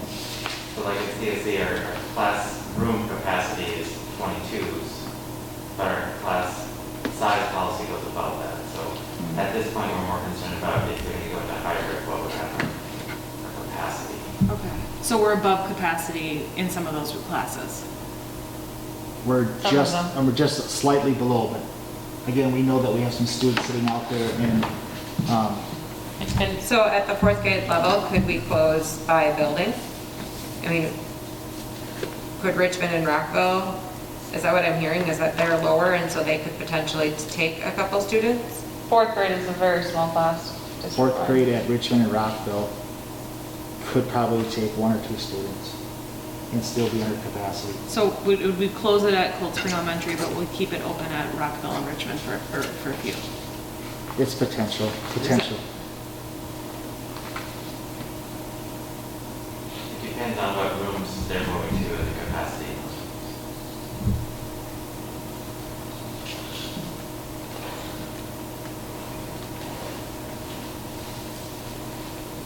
Fifth grade, that range is 24 to 27. JCE is at 25. Students in the classroom, we're at the students in the classroom at Cold Spring are in the 22s, and Richmond has a big class of 26 at 5th grade.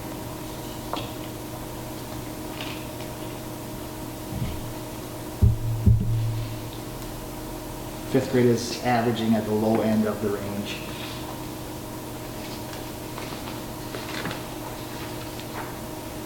Sixth through 8th grade. So So open do you it- have a recommendation for On 5th grade? 5th grade.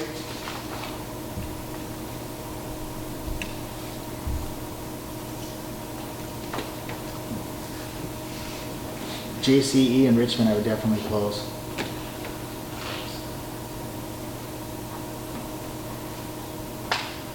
So as you continue this exercise, we can close them based on number. So in other words, we can close all the ones that we feel we can close. We can leave some of them open because again, my position's the same. If we can be great public servants to people, I don't care where they live, if we're gonna help out somebody and we can safely take care of our kids, and we do have some room available that we feel we're okay with, I guess as you go through this exercise, maybe you don't even have to. My opinion would be, I would trust that you've all done that work.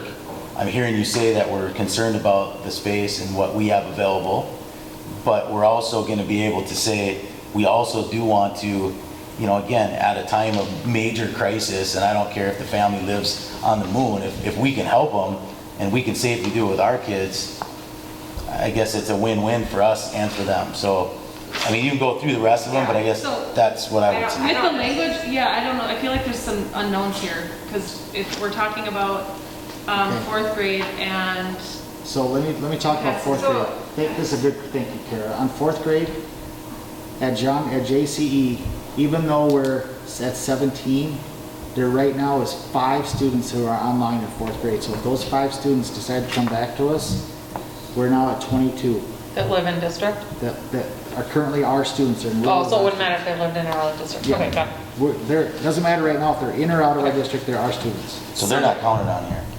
They're counted on, I'm sorry, The distance learning people aren't counted in these? But they are, they're- they're counted in here, Okay. okay, so we only have 12 kids in the classroom. potentially. Well, Right, so we're saving a Yes. spot, with these numbers Yes. are We're saving a saving, spot for right. the distance learning right. kids. So again, I'll stay with what I was saying, is that, you know, if we do have open space available that safely is still working with our kids, if, again, as public servants and people that could help anybody out there, I would say we need to do that. I think we agree with you, so it's just a matter of how to achieve that. Right. So, And I don't know that we need to do that here. No. No. I think what I'm hearing is that we are entrusting you and your staff to close where we need to close based on numbers and to keep open where we can keep open, where we could potentially still take additional students with no harm to our current students. right. And then when I it's think full, that it's full. Right. The measure of full is being able to do hybrid, so it's a capacity. It's not a Yeah. classroom size, it's a capacity. That's the number one concern. So we can maintain in-classroom full-time if we enter a hybrid model. So Well, that's for K through K six through at this 6, point. huge, yes, big, I'm but assuming that's yes. the biggest open So- enrollment right now, sorry Kara, is K through 6 because people want their kids to be back in school every day. And we're a school that's doing that, so I'm assuming that's where the big push is gonna be, obviously, right at this moment. It doesn't mean it won't be there, but I think, to me, it's gonna be how is that PR done? How do we really inform the people out there? How do we make sure that we let everybody know we're trying to do the best that we can for our own district, but we're also, you know, trying to do the best that we can for somebody that might be in need. So getting back to the point of how do we do a resolution that accomplishes our goals, that I think we've come to at least what I'm hearing from a lot of us is, so how do we, what language do we use inside of the resolution? And are we legally allowed to say, to turn that over to you and say, basically, you know, you can close enrollment at a grade level with considerations for At grade level and building. capacity. Based on capacity. So I don't know if that language is allowed, because we know we can do it by grade, we know we can do it by number of students, we know we can set a date. Can we set that kind of if-then language? Yeah, because we can put them in any building we want. So if they move into the Rockville area and we don't have a space there, their only option is they gotta go to Richmond. Now, I don't understand, I don't know the busing. That is the The current rule is we have that right to put them in any building we want. And at that point, there's somebody in true need. So I think we're giving them at least a option. So I guess to your answer, or your question, Kara, I would say we do already have that built in, that we can choose what building. No, I'm saying in the language of the resolution, so it's. How do we write this Yeah, resolution? how do you write It's the pretty, resolution? it literally is black and white, the way it's written. So what do you mean by that? Saying effective. To say, to add this contingent language is not allowed. No, we could. No, I think we could. Oh, you think- I don't know that we can pass as written because there's, without rewriting or adding a section that provides some discretion Okay. based on the boundaries that we have by the statute. So what we've done in the past, if my memory serves me right, we have taken a recess and rewritten the language of a resolution Yeah. and then adopted that resolution. I do think there's urgency here and we probably should do that. Is that correct? We've done it, and yeah, that could have been. Or, I mean, we could go into other topics and somebody else could wordsmith it while we're working on a different topic too. I'm just gonna give a quick heads up. Our battery life, it doesn't have very much left.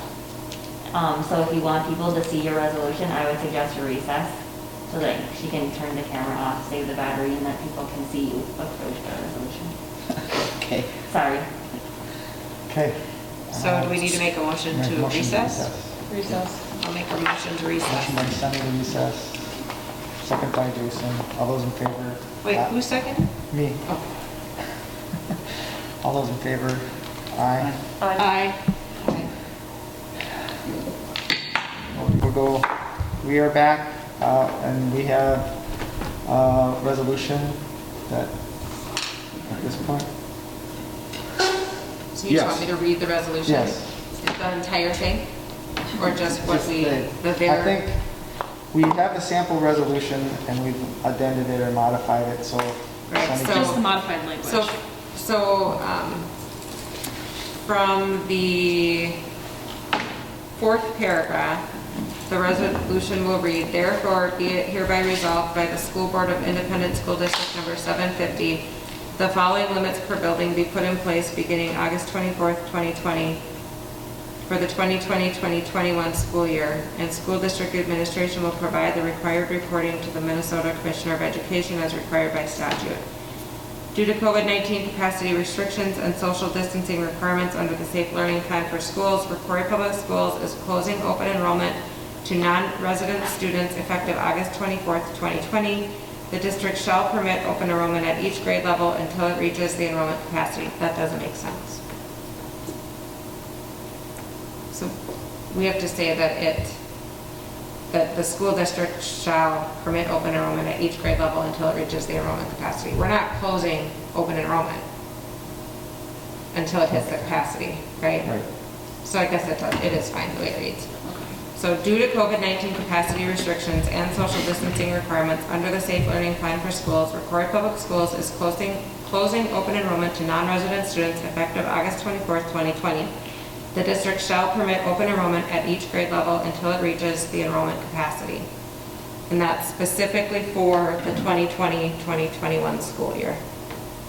Because of the COVID Right. circumstances, so. Again, school board, this is one of the tougher recommendations I've ever had to make because the Rocori Schools loves loves our students, and we want to help educate. But in the end, we need to really look at the safety of our students and providing that atmosphere where our current students can be safe. So we do have some enrollment options right now, currently kindergarten, 4th and 5th grade, that we'll make known to the public.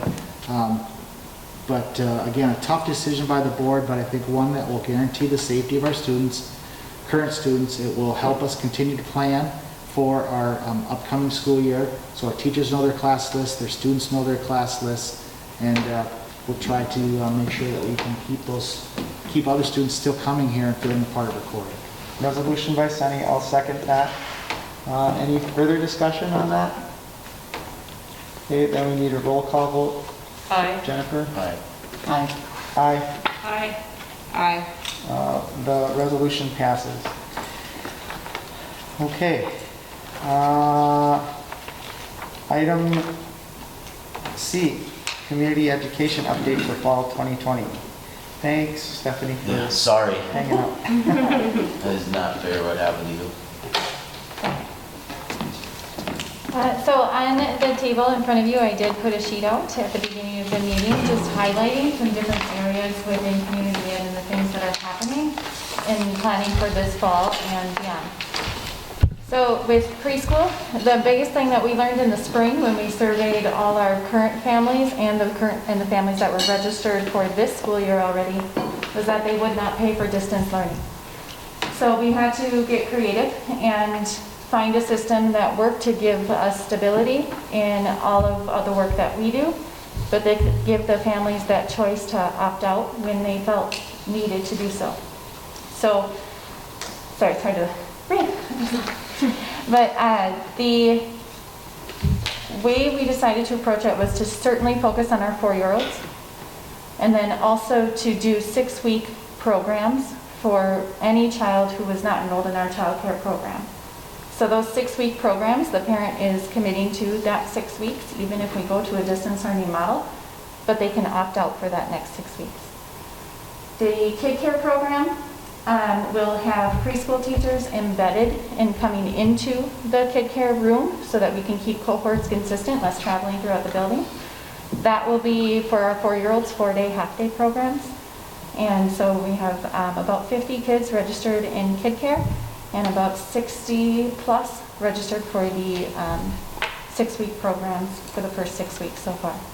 So our enrollment is actually pretty good considering the state that we're in, and not really offering too many 3-year-old programs. We do have 3-year-olds in kid care that we couldn't conceive pulling childcare from, so we decided to keep that 3-year-old program. And we have 2 3-year-old programs that are solely special ed programs that will be offered as well. Any questions about preschool?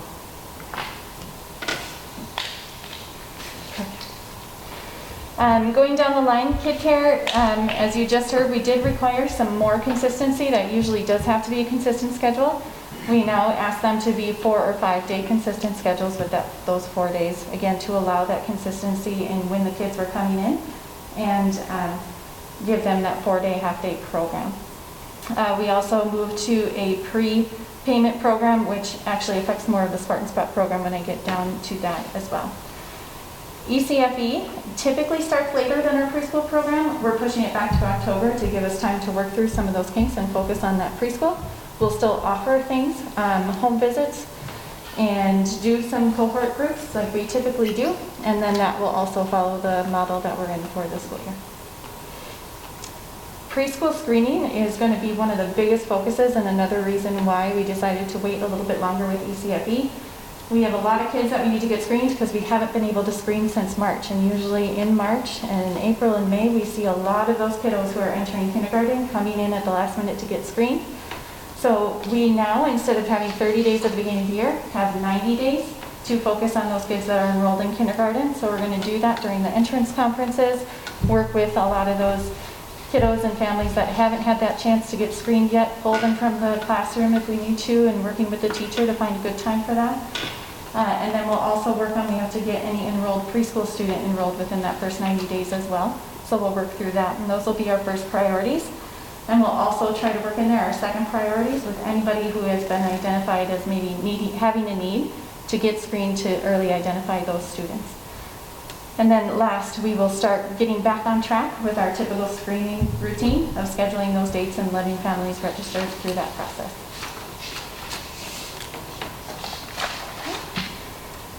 On the back, getting with Spartan Spot, we were, over the summer, only allowed to have a pod size of 10, so we had about 1 teacher to 9 or less students. We are allowed to now increase that capacity or that ratio, so we will do that for the school year. Again, moving to a pre-paced system, knowing the work lives of a lot of our families, we couldn't jump on the bandwagon of requiring a 3-day, 4-day, 5-day a week schedule like some other districts are doing. So to allow for as much consistency between those pods as possible, we require now that they have their schedule in for the next week, Wednesday or Thursday of the week before, and then we'll invoice at that time, and that's how we'll assign those pods for the next week, is by that enrollment from the week prior. Any questions about any of that? Trying to go fast. In adult basic education, we had our previous teachers retire and move on, so we hired 3 new staff. Very excited about that. I have an EL teacher who's offering a lot of virtual programs, and then I have 2 new ABE or DED skills class teachers that will be added. So we're working a lot with St. Cloud School District, that's kind of our supervisors district. They will help us offer some professional development for those teachers and get them onboarded starting this Friday. So really excited about looking at those offerings and what we'll be able to do with a couple more staff in there. In the enrichment and recreation, we're going to offer as much as we can as long as we feel it's safe. We feel pretty well versed in the COVID regulations and guidelines, so we're confident in our skills to be able to assess that safety, and so we'll keep doing that for every single thing that we offer. Big thing that we're going to try and push is a lot of dual delivery with our teachers to be ready to offer both in person and online or virtual, and even if we can have that going simultaneously, so that the class happens once, but we have at-home virtual people, and then some in-person students at the same time. We also moved to a register now, pay later system in the event that we do have an outbreak. We didn't want to have families contact us about wanting to, get their money back or anything like that. We decided to just say, register now. If the class goes great, we'll take out the payment on the day of the class. It gives them confidence in knowing they're not solely committed in that, but it also gives us that flexibility that we need to work through any outbreaks or anything like that. Okay, we've done a lot of work with exploring partnerships with colleges and universities, both with staffing. We've gotten set up on a program called Handshake, which allows us to post jobs to nearby colleges for childcare, enrichment, recreation, anything like that. So we're looking forward to see what we can get from that. And then also with online offerings, St. Cloud State has an online program for a lot of their workout classes, and we're looking to see if we can tap into that to offer that to our community at a reduced rate. Facility use right now is kind of a case by case. We do have some programs that are asking to run outside, and we're trying to honor those, but also keeping in mind other things that are now starting with activities so that we don't have too many people in one place at one time. Identifying all those COVID-related discussions. We definitely want to find out what other districts are doing so we can compare and how we implement and use our facilities, and of course with also keeping in capacity of our buildings and ground staff. Other things that we've been working on, we've worked with district administration to pull that district newsletter together, which will be coming out in conjunction with the community ed brochure. Joined a community childcare initiative with some organizations that are identifying the need in the community of childcare in general and how we can maybe remedy that. So we'll be starting that later this month or later September. Been ordering a lot of things from Costco, gotten good with an employee over there, so I call him every once in a while and say, hey, we could use another couple of pallets. And that's been a fun relationship to develop there. Second Harvest is an organization working with school districts and food pantries to try and get more food distributions out to our community. So I've been trying to tap into that and get that situated for the school year. We're working with Community Closet and Rocori Action Packs to get them up and running again. They've been shut down, and we'd really like to get the community access back to those programs. And then, of course, the brochure Still offering classes, still pushing to see what we can keep people connected with, but also healthy, as I mentioned before. Really been working with our social media to increase our following there so that people know that that's where they can go to find anything that won't be in the brochure. We didn't get every class into the brochures. We're still working with a lot of our instructors, but we didn't want that to end anything that could happen later. So we put a lot of information about where they could find more classes at a later date.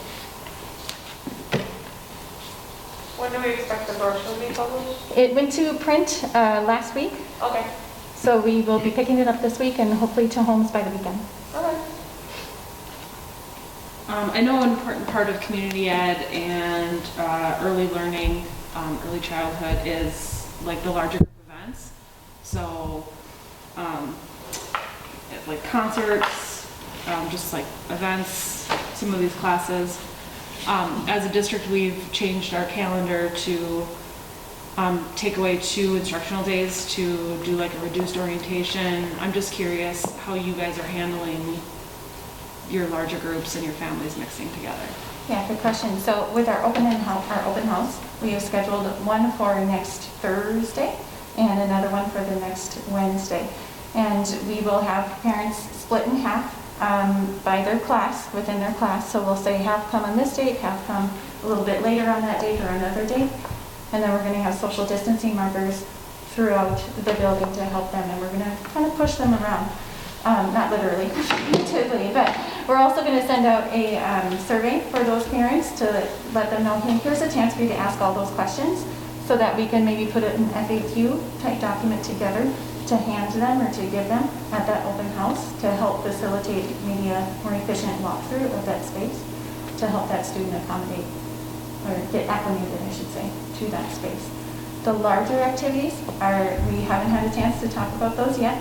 We had to redo registration completely, so we had just kind of gotten through that process and we're trying to communicate to the families before the school year starts. But that will be a difficult thing to navigate, especially when we have some 6-week classes that might be changing participants. And then we have the Kick Year, which is more of an ongoing preschool program. So with orientation for preschool, basically it's the same, just cut in half, because you're doing orientation twice. Not exactly. Previously, it was all those students, yes, would come in with their parents, sometimes siblings, so every kid might have 2 or 3 other people with them. At this point, we are asking for just that child and one parent to come to that kind of parade around the building. So they will more individually go through the space as opposed to kind of just coming and going as they please within their allotted time. Awesome, thank you.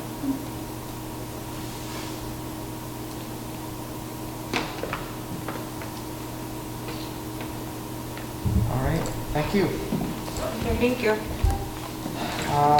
Staffing update for fall of 2020. So again, at the table tonight, I left a sheet there, spreadsheet type for your review. We have some needs to start the school year with. A middle school science teacher, some math, English, and social studies for our online students. A 6th grade teacher need in order to take that class size down from 31 to 25.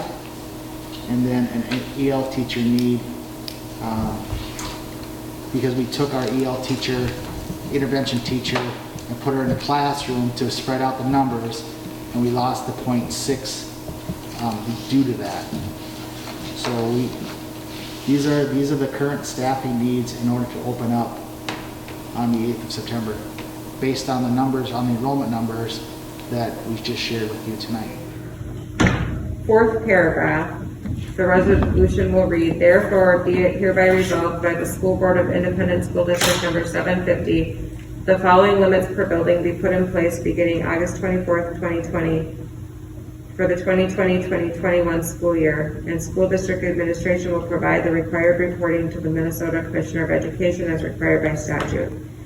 Due to COVID-19 capacity restrictions and social distancing requirements under the Safe Learning Plan for Schools, Rocori Public Schools is closing open enrollment to non-resident students effective August 24th, 2020. The district shall permit open enrollment at each grade level until it reaches the enrollment capacity. That doesn't make sense.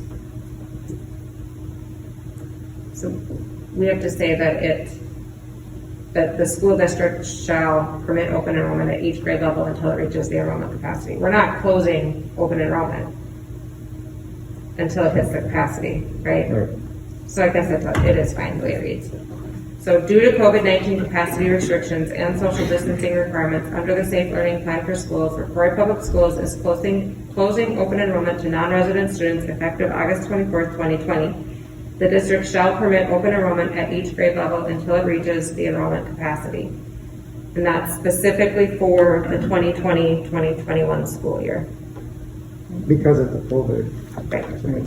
Again, school board, this is one of the tougher recommendations I've ever had to make, because Rocori Schools loves their students, and we want to help educate. But in the end, we need to really look at the safety of our students and providing that atmosphere where our current students can be safe. So we do have some enrollment options right now, currently kindergarten, 4th and 5th grade, that we'll make known to the public.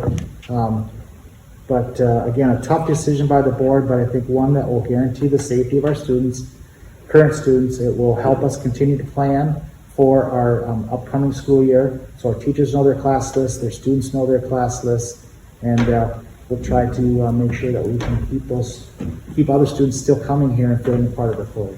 Resolution by Sunny, I'll second that. Any further discussion on that? Okay, then we need a roll call vote. Aye. Jennifer? Aye. Aye. Aye. Aye. Aye. The resolution passes. Okay. Item C, community education update for fall 2020. Thanks, Stephanie, for Sorry, hanging out. that is not fair what happened to you. So on the table in front of you, I did put a sheet out at the beginning of the meeting, just highlighting some different areas within community ed and the things that are happening and planning for this fall and beyond. So with preschool, the biggest thing that we learned in the spring when we surveyed all our current families and the families that were registered for this school year already was that they would not pay for distance learning. So we had to get creative and find a system that worked to give us stability in all of the work that we do, but they could give the families that choice to opt out when they felt needed to do so. So, sorry, it's hard to breathe. But the way we decided to approach it was to certainly focus on our 4-year-olds, and then also to do 6-week programs for any child who was not enrolled in our child care program. So those 6-week programs, the parent is committing to that 6 weeks, even if we go to a distance learning model, but they can opt out for that next 6 weeks. The kid care program will have preschool teachers embedded and coming into the kid care room so that we can keep cohorts consistent, less traveling throughout the building. That will be for our 4-year-olds, 4-day, half-day programs. And so we have about 50 kids registered in kid care, and about 60 plus registered for the 6-week programs for the first 6 weeks so far. So our enrollment is actually pretty good considering the state that we're in, and not really offering too many 3-year-old programs. We do have 3-year-olds in kid care that we couldn't conceive pulling childcare from, so we decided to keep that 3-year-old program. And we have 2 3-year-old programs that are solely special ed programs that will be offered as well. Any questions about preschool?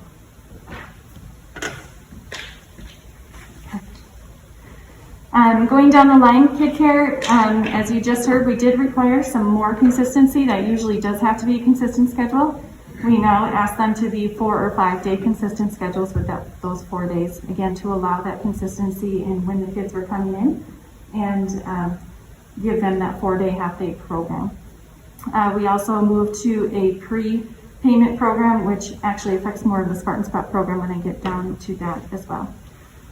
ECFE typically starts later than our preschool program. We're pushing it back to October to give us time to work through some of those kinks and focus on that preschool.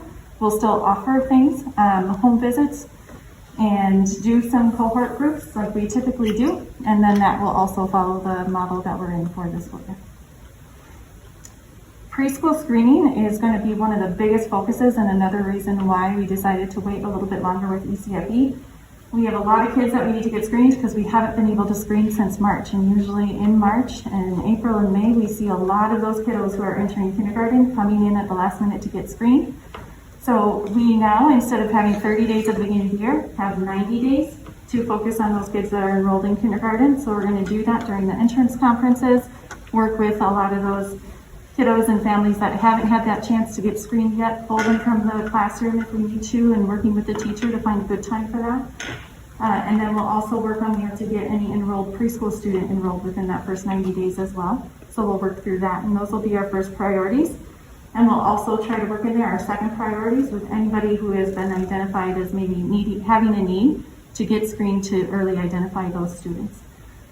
And then last, we will start getting back on track with our typical screening routine of scheduling those dates and letting families register through that process.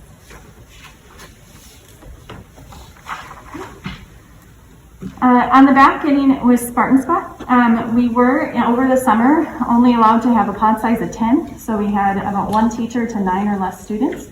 We are allowed to now increase that capacity or that ratio, so we will do that for the school year. Again, moving to a pre-paced system, knowing the work lives of a lot of our families, we couldn't jump on the bandwagon of requiring a 3-day, 4-day, 5-day-a-week schedule like some other districts are doing. So to allow for as much consistency between those pods as possible, we require now that they have their schedule in for the next week, Wednesday or Thursday of the week before, and then we'll invoice at that time, and that's how we'll assign those pods for the next week, is by that enrollment from the week prior. Any questions about any of that? Trying to go fast. In adult basic education, we had our previous teachers retire and move on, so we hired 3 new staff. Very excited about that. I have an EL teacher who's offering a lot of virtual programs, and then I have 2 new ABE or GED skills class teachers that will be added. So we're working a lot with St. Cloud School District, that's kind of our supervisors district. They will help us offer some professional development for those teachers and get them onboarded starting this Friday. So really excited about looking at those offerings and what we'll be able to do with a couple more staff in there. In the enrichment and recreation, we're going to offer as much as we can, as long as we feel it's safe. We feel pretty well versed in the COVID regulations and guidelines, so we're confident in our skills to be able to assess that safety. And so we'll keep doing that for every single thing that we offer. Big thing that we're going to try and push is a lot of dual delivery with our teachers to be ready to offer both in person and online or virtual.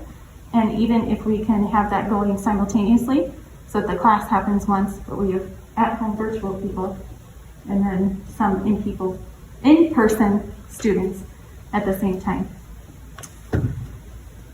We also moved to a register now, pay later system in the event that we do have an outbreak. We didn't want to have families contact us about wanting to, get their money back or anything like that. We decided to just say, register now. If the class goes great, we'll take out the payment on the day of the class. It gives them confidence in knowing they're not solely committed in that, but it also gives us that flexibility that we need to work through any outbreaks or anything like that.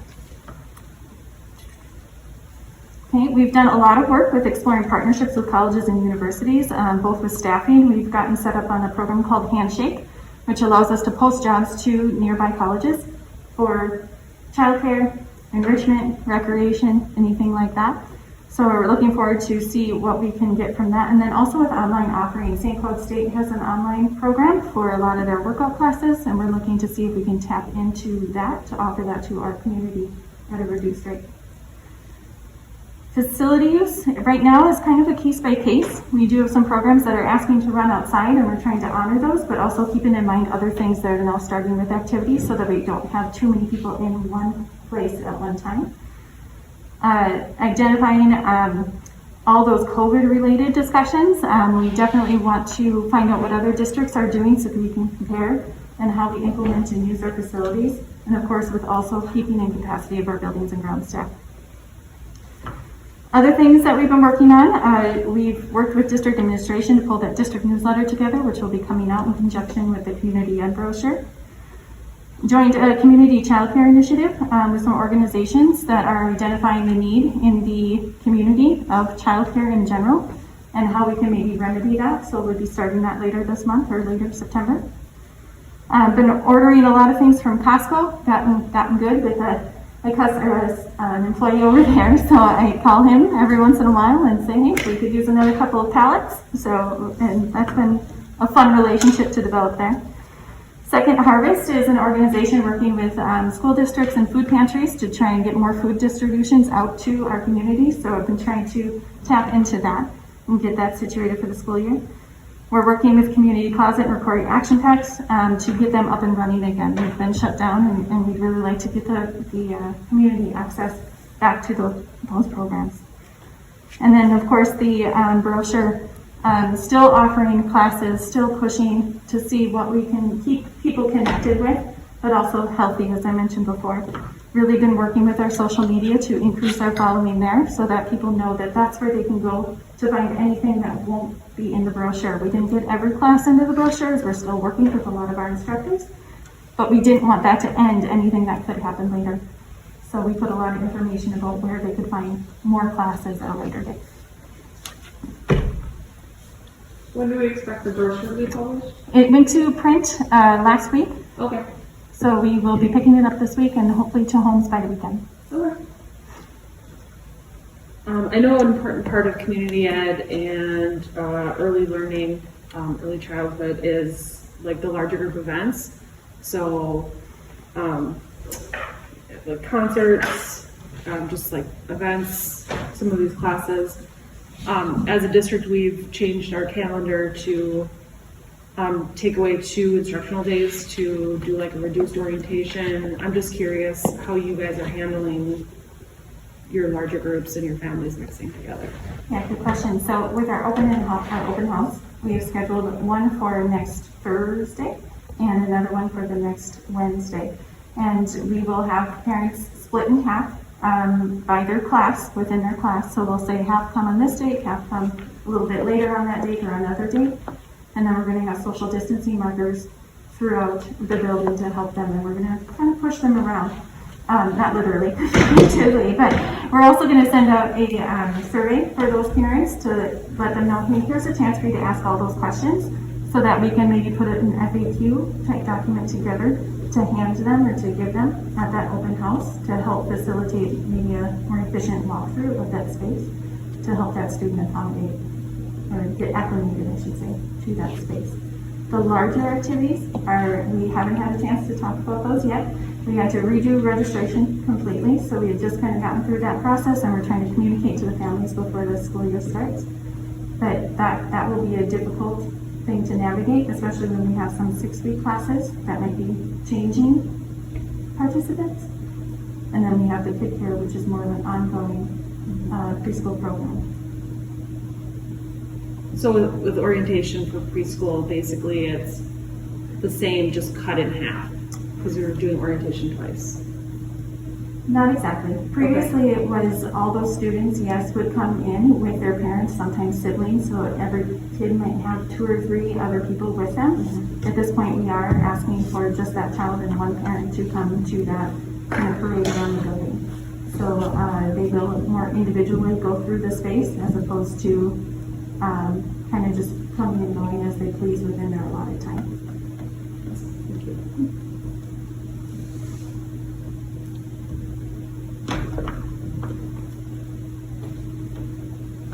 All right, thank you. Thank you.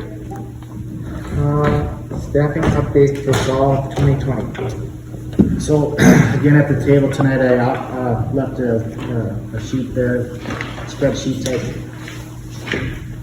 for your review.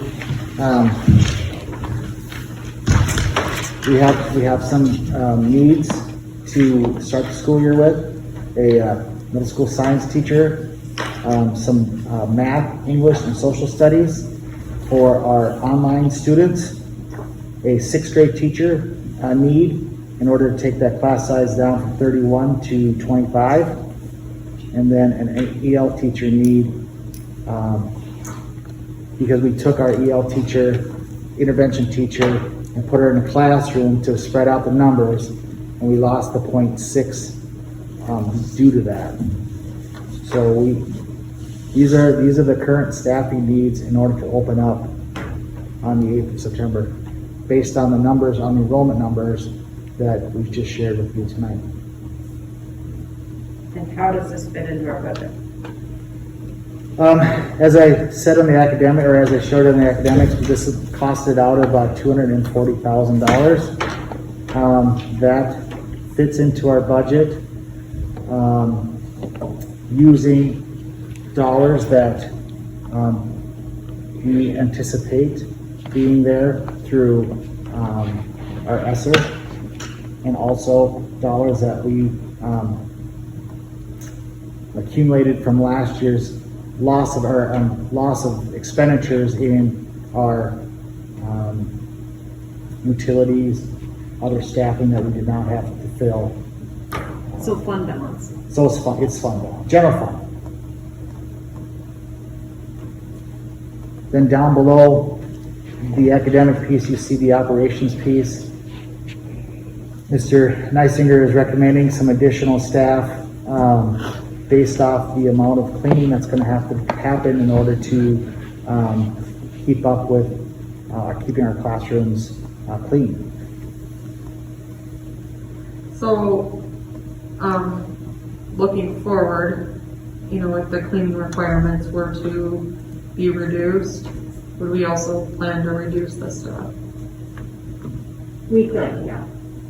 Or not on a contract or something where if things change, we don't have flexibility to make changes? Oh, I'm sorry, I just spoke to you, Brad. The classified contract has a seniority list similar to the way our paras would, so if they're the last ones on, essentially, like, they wouldn't bump anyone else out. So if we do need less cleaners, we can reduce those positions. And it's a cleaning position, not a custodial. It is different on the classified contract. So it's an as-needed, is that the language that's used for at will employee? Yes, essentially they're an at-will employee. Mm-hmm. They're not a union member. Mm-hmm. So these are additions due to COVID with the budget. Yeah. And I mean, ultimately, I support using our fund balance to pay for this. I think this is an extraordinary year, and keeping our class sizes low is a priority. But I also, when we look at additions due to COVID, I'm curious what are expenditure reductions due to COVID, like what those look like. So are there positions within the district that are unnecessary because of COVID?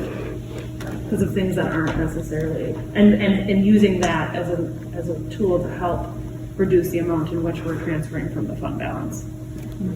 The only positions off the top of my head that come to mind are our activities. For example, last year we only did the 9th through 12th grade essentially coaches, and we didn't do 7th and 8th grade activities. So there is a potential savings. There are potential savings with things like travel for our sports teams, because in the way those things are going to come in a little bit under budget. I'm comfortable as far as with where we ended up in fund balance last year, having nice utility savings, and the fact that we had open positions that we never got filled. That will be okay if we have to go back against unassigned fund balance, but we also have revenue streams from the federal ESSER funds that we have, and there's the Corona CFR, there's tons of acronyms now for all this stuff, but there's kind of a bunch of different piles that are coming in, and it's just kind of up to us as to where things get quoted and how we pay for things. And I'm comfortable that we're not going to end a year like completely wiping out our fund balance, that we have enough other funding that's going to come through that can help. Right. And is this, so these are the expenditures, but then we're also taking potentially a revenue loss because of our enrollment projection? Yep, so our initial budget that we had increasing our unassigned fund balance by about $170,000, and that was to keep our percentage in line, where we keep trying to grow our percentage as our expenditures grow. So that cutting or stopping open enrollment at a certain point that $170,000 goal there, just kind of, yeah, that's what's gonna happen potentially. And it depends how this year goes again. If we have a great year with utilities, maybe we'll be under budget. I have a feeling our subclass not gonna be so great this year, so we're probably not gonna be under budget there, but I'm comfortable with where we're at and the decisions you guys made last spring, that will be okay for the upcoming year. Now, do we have to make a motion to approve these positions so they can be filled? So I can begin posting them, correct? So you need a motion tonight to post the positions that are listed on here. So can I make that? Well, can we do that? You can move this to action. Okay. Well, if we don't, we won't get them filled, right? I mean, it's the August 24th. Yeah, we're at the 11th hour, I'm sorry. Yeah. The only question I would have, that I would say, that we could maybe hold off till the 14th is the new grounds position, but the cleaners definitely need to be in place to get our classrooms, and then the teachers, of course. And what is the new grounds specifically related to COVID too? I guess I'm not making that connection. Or is that a replacement?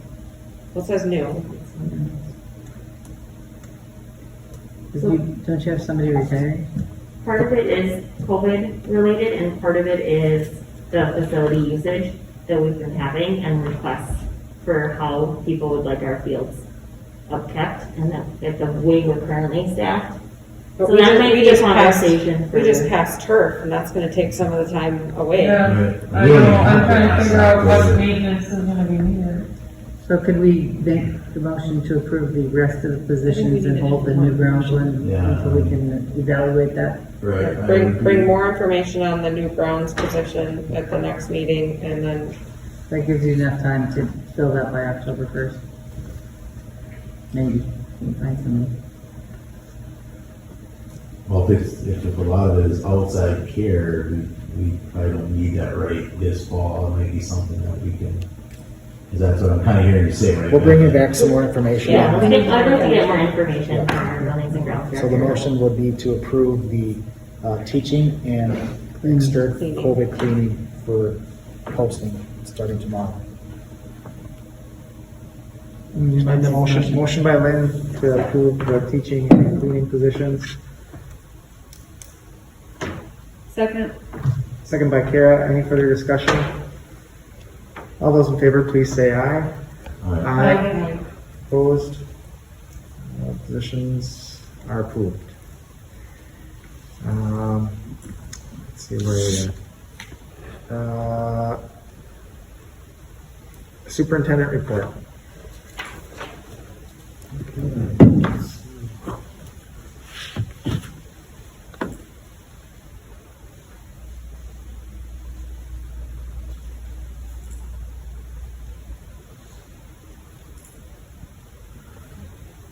So just want to talk a little bit about fall planning here again. As I stated, our COVID restart plan is now complete and it'll be ready for posting. I did ask for questions from board members and I did not receive any questions. We spent a considerable amount of time Friday again, making sure that was ready to go. So we'll be ready to PDF it and put it on our website starting tomorrow. Our buildings are sending out information. Small letters have gone out starting last week. We'll be sending out more this week. You'll see some communication from me as well. Once I can get those PDF of our blueprint out as a link, that'll be sent out. I'll be sending out reminders tomorrow for parents for our Wednesday night strategic plan meeting. And I strongly encourage parents and students to check with their buildings. Their buildings, they have the plans, they're working them through. And then lastly, we do have a FAQ ready to go. Again, we spent considerable time on Friday making sure that was ready to go, and I did not get any questions from you, but if you have some questions, we have probably one more day that we can hold off on sending that out. We did share the calendar. So we have that AB model.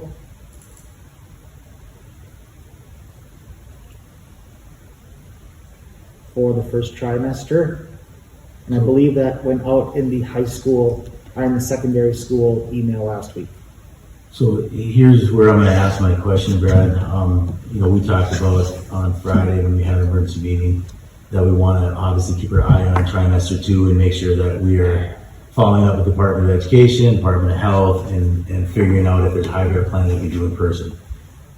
I guess I would ask you, are our teachers union and our administrators on board with working with a model that will work with them? And again, the reason I ask that is we supplied the Minnesota Department of Education with a model that Nate, changed when we got here on Friday. So what they got from us for that in-person model was not the correct one. So I just want to make sure we're not losing track of that. And I don't want to be sitting here thinking that we're working towards this in-person hybrid, because if the Stearns County number stays at 10 to 12 to 13, and our district number continues to be at 5, 6, and the state says you need to come up with a plan, again, is our union on board as long as we keep them in their content area and we work with the contract the way it is, and then our administrators on board with that plan to find an in-person hybrid, which is what we voted on August 10th. We submitted a plan according to that. We found out on the Friday of the meeting that we actually had a better plan that addressed a lot of those things. And so we had a lot of fireworks that went on during that. And I just want to make sure that we got everybody back. The answer to that question is we will work towards a plan for second trimester. So we don't know if so everybody's in agreement that we're trying to get to an in-person hybrid. And talking with both groups, we said we would work towards a solution for second trimester. Okay, and then we also, the Department of Health and Education, we have found out, or at least that's what we said that night, that we'd be able to submit. We will be able to resubmit a plan. Okay. And the plan that we had on Friday was not the plan we submitted. Not in the form that you saw it on Friday, correct? Right. So, that's a huge improvement because we got rid of all the teachers union issues. Well, again, it wasn't a teachers union issue that was the problem with the Department of Education. It was having the number of students in our buildings with our entrances and those types of things. That was a problem with the Department of It was a Education. problem for us though. I'm sorry. I'm laughing because, holy buckets, it was a problem.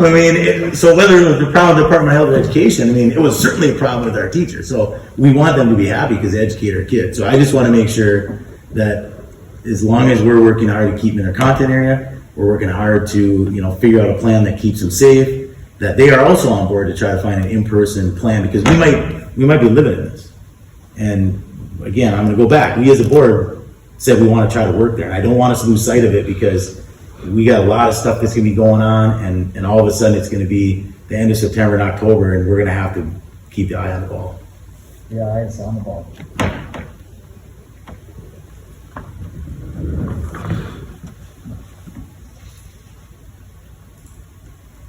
I haven't snorkeled at it in a long time. That's awesome. Did you get that on camera?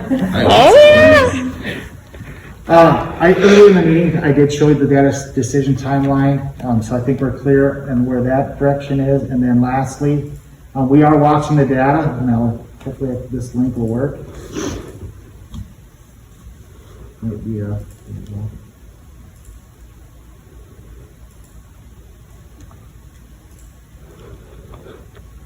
Beth put a really nice, handy spreadsheet together that keeps up to date. Again, so you've seen this all here. The in-person, the hybrid, and then we've done a nice job of putting in the dates so we know exactly. If we had to make our decision today based off the prior 14 days, we would still be in the hybrid. So we're watching the data closely every single day. And the numbers are coming right from the... But that's current data, and that's not the data that the county uses to put out their number, because their number is 2 weeks behind. Yeah. This is a leading indicator. Yeah. It just gives us an idea of where Right. I just don't want people to get confused why that looks different than what they're seeing Right, thank you, on Sunny. the county website. Just, again, it goes back to the fact that I need to watch for our September 17th decision, I need to be watching this time period right now that we're in. Right. Yeah, and so that's why these numbers are here. Yeah. Yep. So Thanks for we should clarifying. know the data before it's released on Thursday. We have access to the daily On Sun- counts, and so we can But calculate. But On Stearns Sep- County they does- change. They change their. They change. So I have to go, I generally, every time I do this, I go back and relook at the county website. It usually is like a 2 to 3 swing, sometimes they're higher and sometimes they're a little lower. But we at least want to have an idea of where they're at. Because they trace, and if somebody's living in the cities that tested positive but was home resident of Stearns County, there's a constant, tracing and tracking, so that number is continually changing. That was what I was told by the Right, Stearns. that's what we've been told. So this is just a tool to help me understand where the potential will be come September 6th.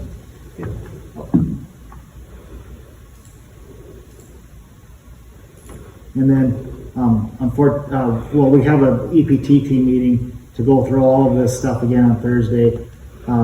Sunny unfortunately can't make it. Lynn, are you able? Okay. I'll be here. Does anybody want to fill in for Sunny on Thursday night? This Thursday, This Thursday? what time? 5:30. If somebody wants to fill in for Sunny, let me know. Maybe. Okay. I mean, it depends on what I have, but I can also check. So that is my report. I do have a couple other notes. Just a reminder that our new staff and teacher workshop begins tomorrow. So I'll be meeting all of our new teachers and staff tomorrow at 7:30. And we have strategic plan work upgoing with our staff on Wednesday with 2 sessions in the morning and 1 in the afternoon. And then our community meeting at 6:30. I will be hustling between the last staff meeting to Benton Stearns for interviews for a new coordinator position, and then hustling back to get in front of my computer for the community meeting with Bruce Miles. So if you don't get a hold of me, or if you need to get a hold of me on Wednesday from like 1 to 6:30, 8 o'clock, I'll have to return calls. Be tough. I just want to thank the board. I know you have a little bit left to do, but I just want to thank the board for really good discussions tonight and really good decisions. I really appreciate it. And 11th hour times. All right, thanks. The next item would be the committee reports. So Jennifer, None of my committees met. Kara, None of my committees have met. Sunny. None of mine have met, but I do have a question on has transportation or will transportation be meeting? It's a good question. Will contracts change? Contracts are not changing. So then there wouldn't necessarily be a need to meet. But the way we're providing transportation is changing, but that's already been figured out. Yeah, we're meeting regularly with the transportation committee, the transportation contractors. I can certainly give the board an update on what's going on with that. I mean, if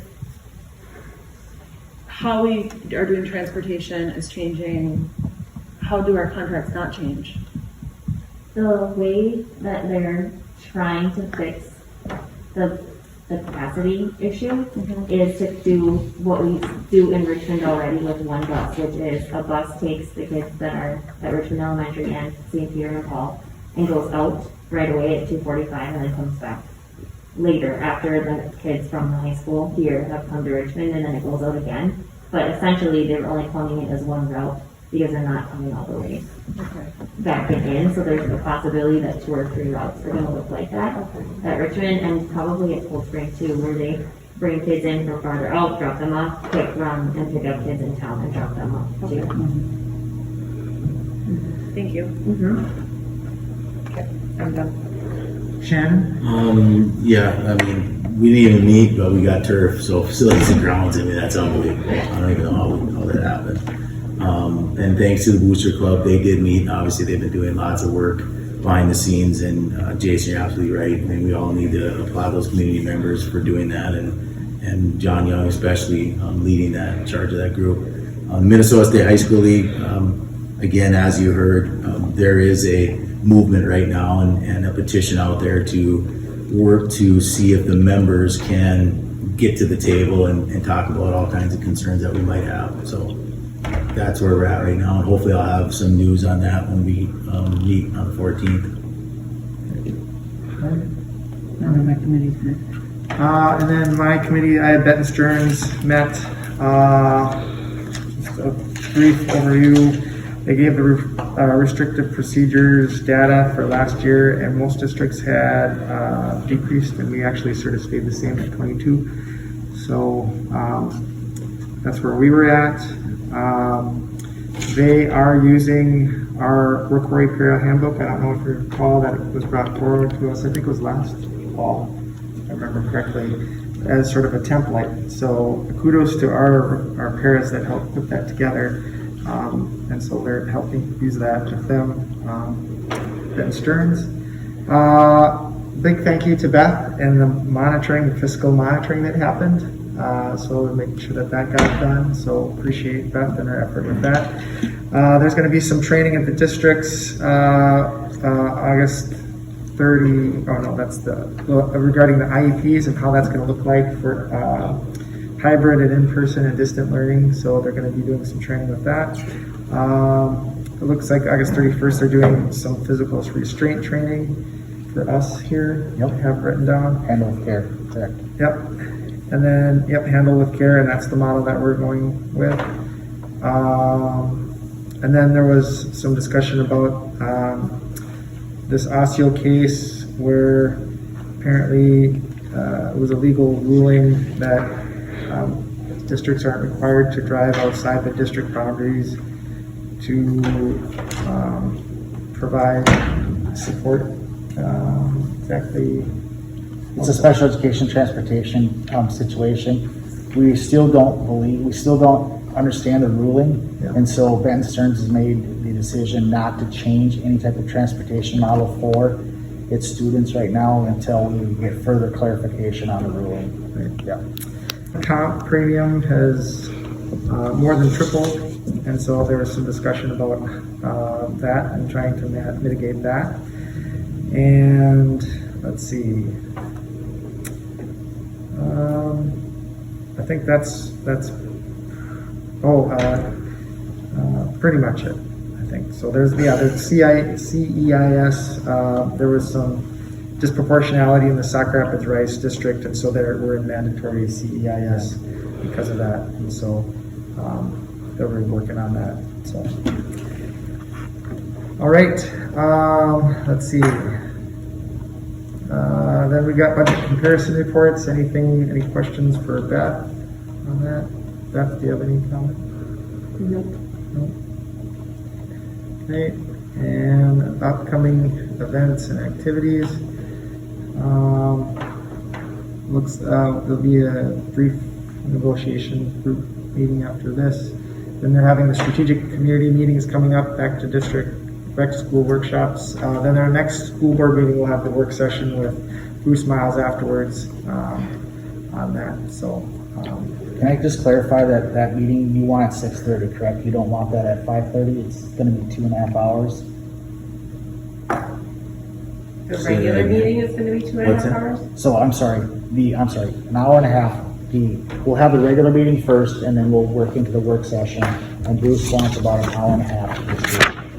So I just wanted to clarify that we want to start the regular meeting at 6:30 and then move into the work session after, or do you want to move it up? Can we go at 6? Great. Anybody? Okay. So we'll change the regular meeting to 6. She's looking. Okay. Is it okay if we go? yeah, We can.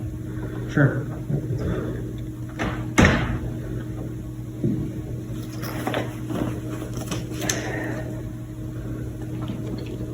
Yeah, I can do that. We'll make the necessary changes then. Okay, so we will meet at 6 o'clock on the 14th of September. Anything else? Otherwise, meeting is adjourned. Thank you.